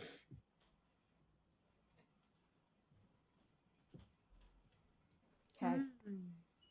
Well, you got it, Maple. I totally think it worked. With my super unconvincing face, I go back to the table and sit with Ahzyris. Okay. Maple, what even are you though gonna do? nothing happened, she definitely feels like stronger. Like not The placebo necessarily effect. mentally, but like Yeah, she's puffed. yeah. She kind of like puffs her chest a little bit. I mean, I would think that Maple just probably got a water, but it's probably still in a cup, like with a handle, so she felt included. Yeah, sure. So she'll walk up to the bar. I mean, is the bartender like back there? Yeah. Like, Yeah. I okay. mean, the bartender's there waiting to serve drinks. Tending the bar. Yeah. okay. So I think Maple will just kind of like, she's not looking around, right? She like her back's to us. Mm-hmm. Okay. Yeah, she's just drinking. Fine. So she'll walk up, kind of tap the elf on the shoulder, and oh my gosh, Brenda, is that you? And Maple will like sit down next to her. Oh my gosh, it's been so long. You know, I think that the last time we talked, it was in Misa or something. You know, I mean, my directions they're completely out the wazoo. As you say, Misa, her eyes narrow some. I'm not Brenda. I'm sorry, you must have me mistaken for someone else. Oh, What? you know, I'm so. What was your name? Oh, my name is actually Maple, but I'm so sorry I got your name mixed up. You're just so pretty. You look exactly like her. Well, that's very kind of you to say. I mean, if you're not Brenda, what is your name, if you don't mind me asking? Terrell. Oh, that's a beautiful name. Did you come up with that yourself? You know, my axe kind of named me, I would say. No, my family gave me my name. Oh, you must be a lucky duck to have a family who loves you enough to give you such a beautiful name. I'd like to think so. Can I Can I help you? Oh, you know, I'm just trying to make friendly conversation. You know, I talk to a lot of folks in a day, so feel free to tell me to go. You know, I'm not absolutely glued to this seat. I can get up if I want to. You're welcome to stay. I just wasn't sure if you needed something in particular or if this was small talk. Oh, I mean, I think I'm too big of a girl for small talk, but I mean, I appreciate the gesture. She chuckles. I mean, what brings you to town? You know, I'm just, you know, looking around for something to do. I like helping people. That makes me really happy. Business, pleasure, a little bit of both. Oh, well, that must be nice, always knowing what you're going to be doing from one day to the next. You know, we're kind of flying by the seat of our pants, if you know what I mean. Just whatever sounds good that day. That's seems to be an interesting way to go about life. What have you been occupying yourself with lately? I mean, I don't know. We keep getting calls to help folks just generally in Caesena here. It seems like a wonderful neighborhood. We were actually checking out the festival the other night. So pretty. I've never been to one before. It was a wonderful change of pace for us. You know, I think we really excelled. I beat quite a few people at arm wrestling, if you know what I mean. You And she'll like, seem very you know, strong. the gun show as she does. Oh You my seem goodness. Very strong. What But, you what know, brought you to Caesena? Oh, I mean, just adventure, I guess. I haven't been anywhere other than home. Oh. So it Where seems was like home? as good a place. I don't remember the name of my hometown, Chris. You could call it Madhelm, you could call it Urlador. Either one. Okay. I think Maple would just say, "Oh, I'm actually from up north. You know, I'm not really anywhere close to here. I just happened to stumble upon it. Oh. All right. Very nice. Very nice. What kind of adventuring do you do? You said you all like to help kinds, people. really. Yeah, I mean, you know, we're probably gonna go clear out some nasty looking frog things pretty soon for this one guy. And you know, I helped a child once. That was a little weird for me, I'm not gonna lie. But Cloud is going to try to move from like behind her visual range, but also in Maple's visual range, and be like, door, because they've decided that maybe, I don't know if we should. It seems like this woman is doing a good job getting information from Maple. Okay. Go ahead and make a sleight of hand check to see if you can do this without being seen. Sorry, you told Maple to flirt. You didn't tell her to I know. hide It's okay. anything. It's okay. You're doing great. You're doing much better than I thought you were. I'm very impressed, but this woman is doing a really good job. That's a 17. Just nail her. Maple was about to offer like her muscle to like be felt by this lady, but I didn't talk in time. So with the 17, Maple, you can tell that Cloud is gesturing towards the door. As far as you can tell, Cloud, you were not seen doing this. Okay. I head towards the door and sneak out. Okay. If Ahzyris is cool with that too. Yeah. Did you want Ahzyris to come with, or did you want him to stay and chill? I don't know. I feel like it's not going well. I'm imagining we were whispering this whole time. Oh, absolutely. I don't know. I think we should leave. I don't know. It seems bad. Like, she's really smart. She seems like she's gonna get information out of people. Yeah, I think Ahzyris What are we will doing? leave. I think Ahzyris will leave with Cloud.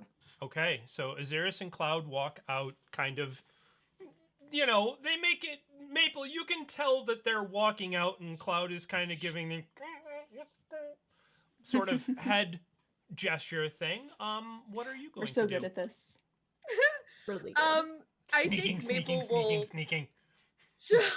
she'll finish her water, you know, and go, oh, well, you know, it was nice seeing you again. I mean, meeting you for the first time. Sorry, you're not Brenda. I pleasure to often meet mix you. up names. So she'll go ahead. I will Can remember she- Maple. Oh, that's so nice, bud. You know, I hope it's for a good reason. And she'll go ahead and A lovely name.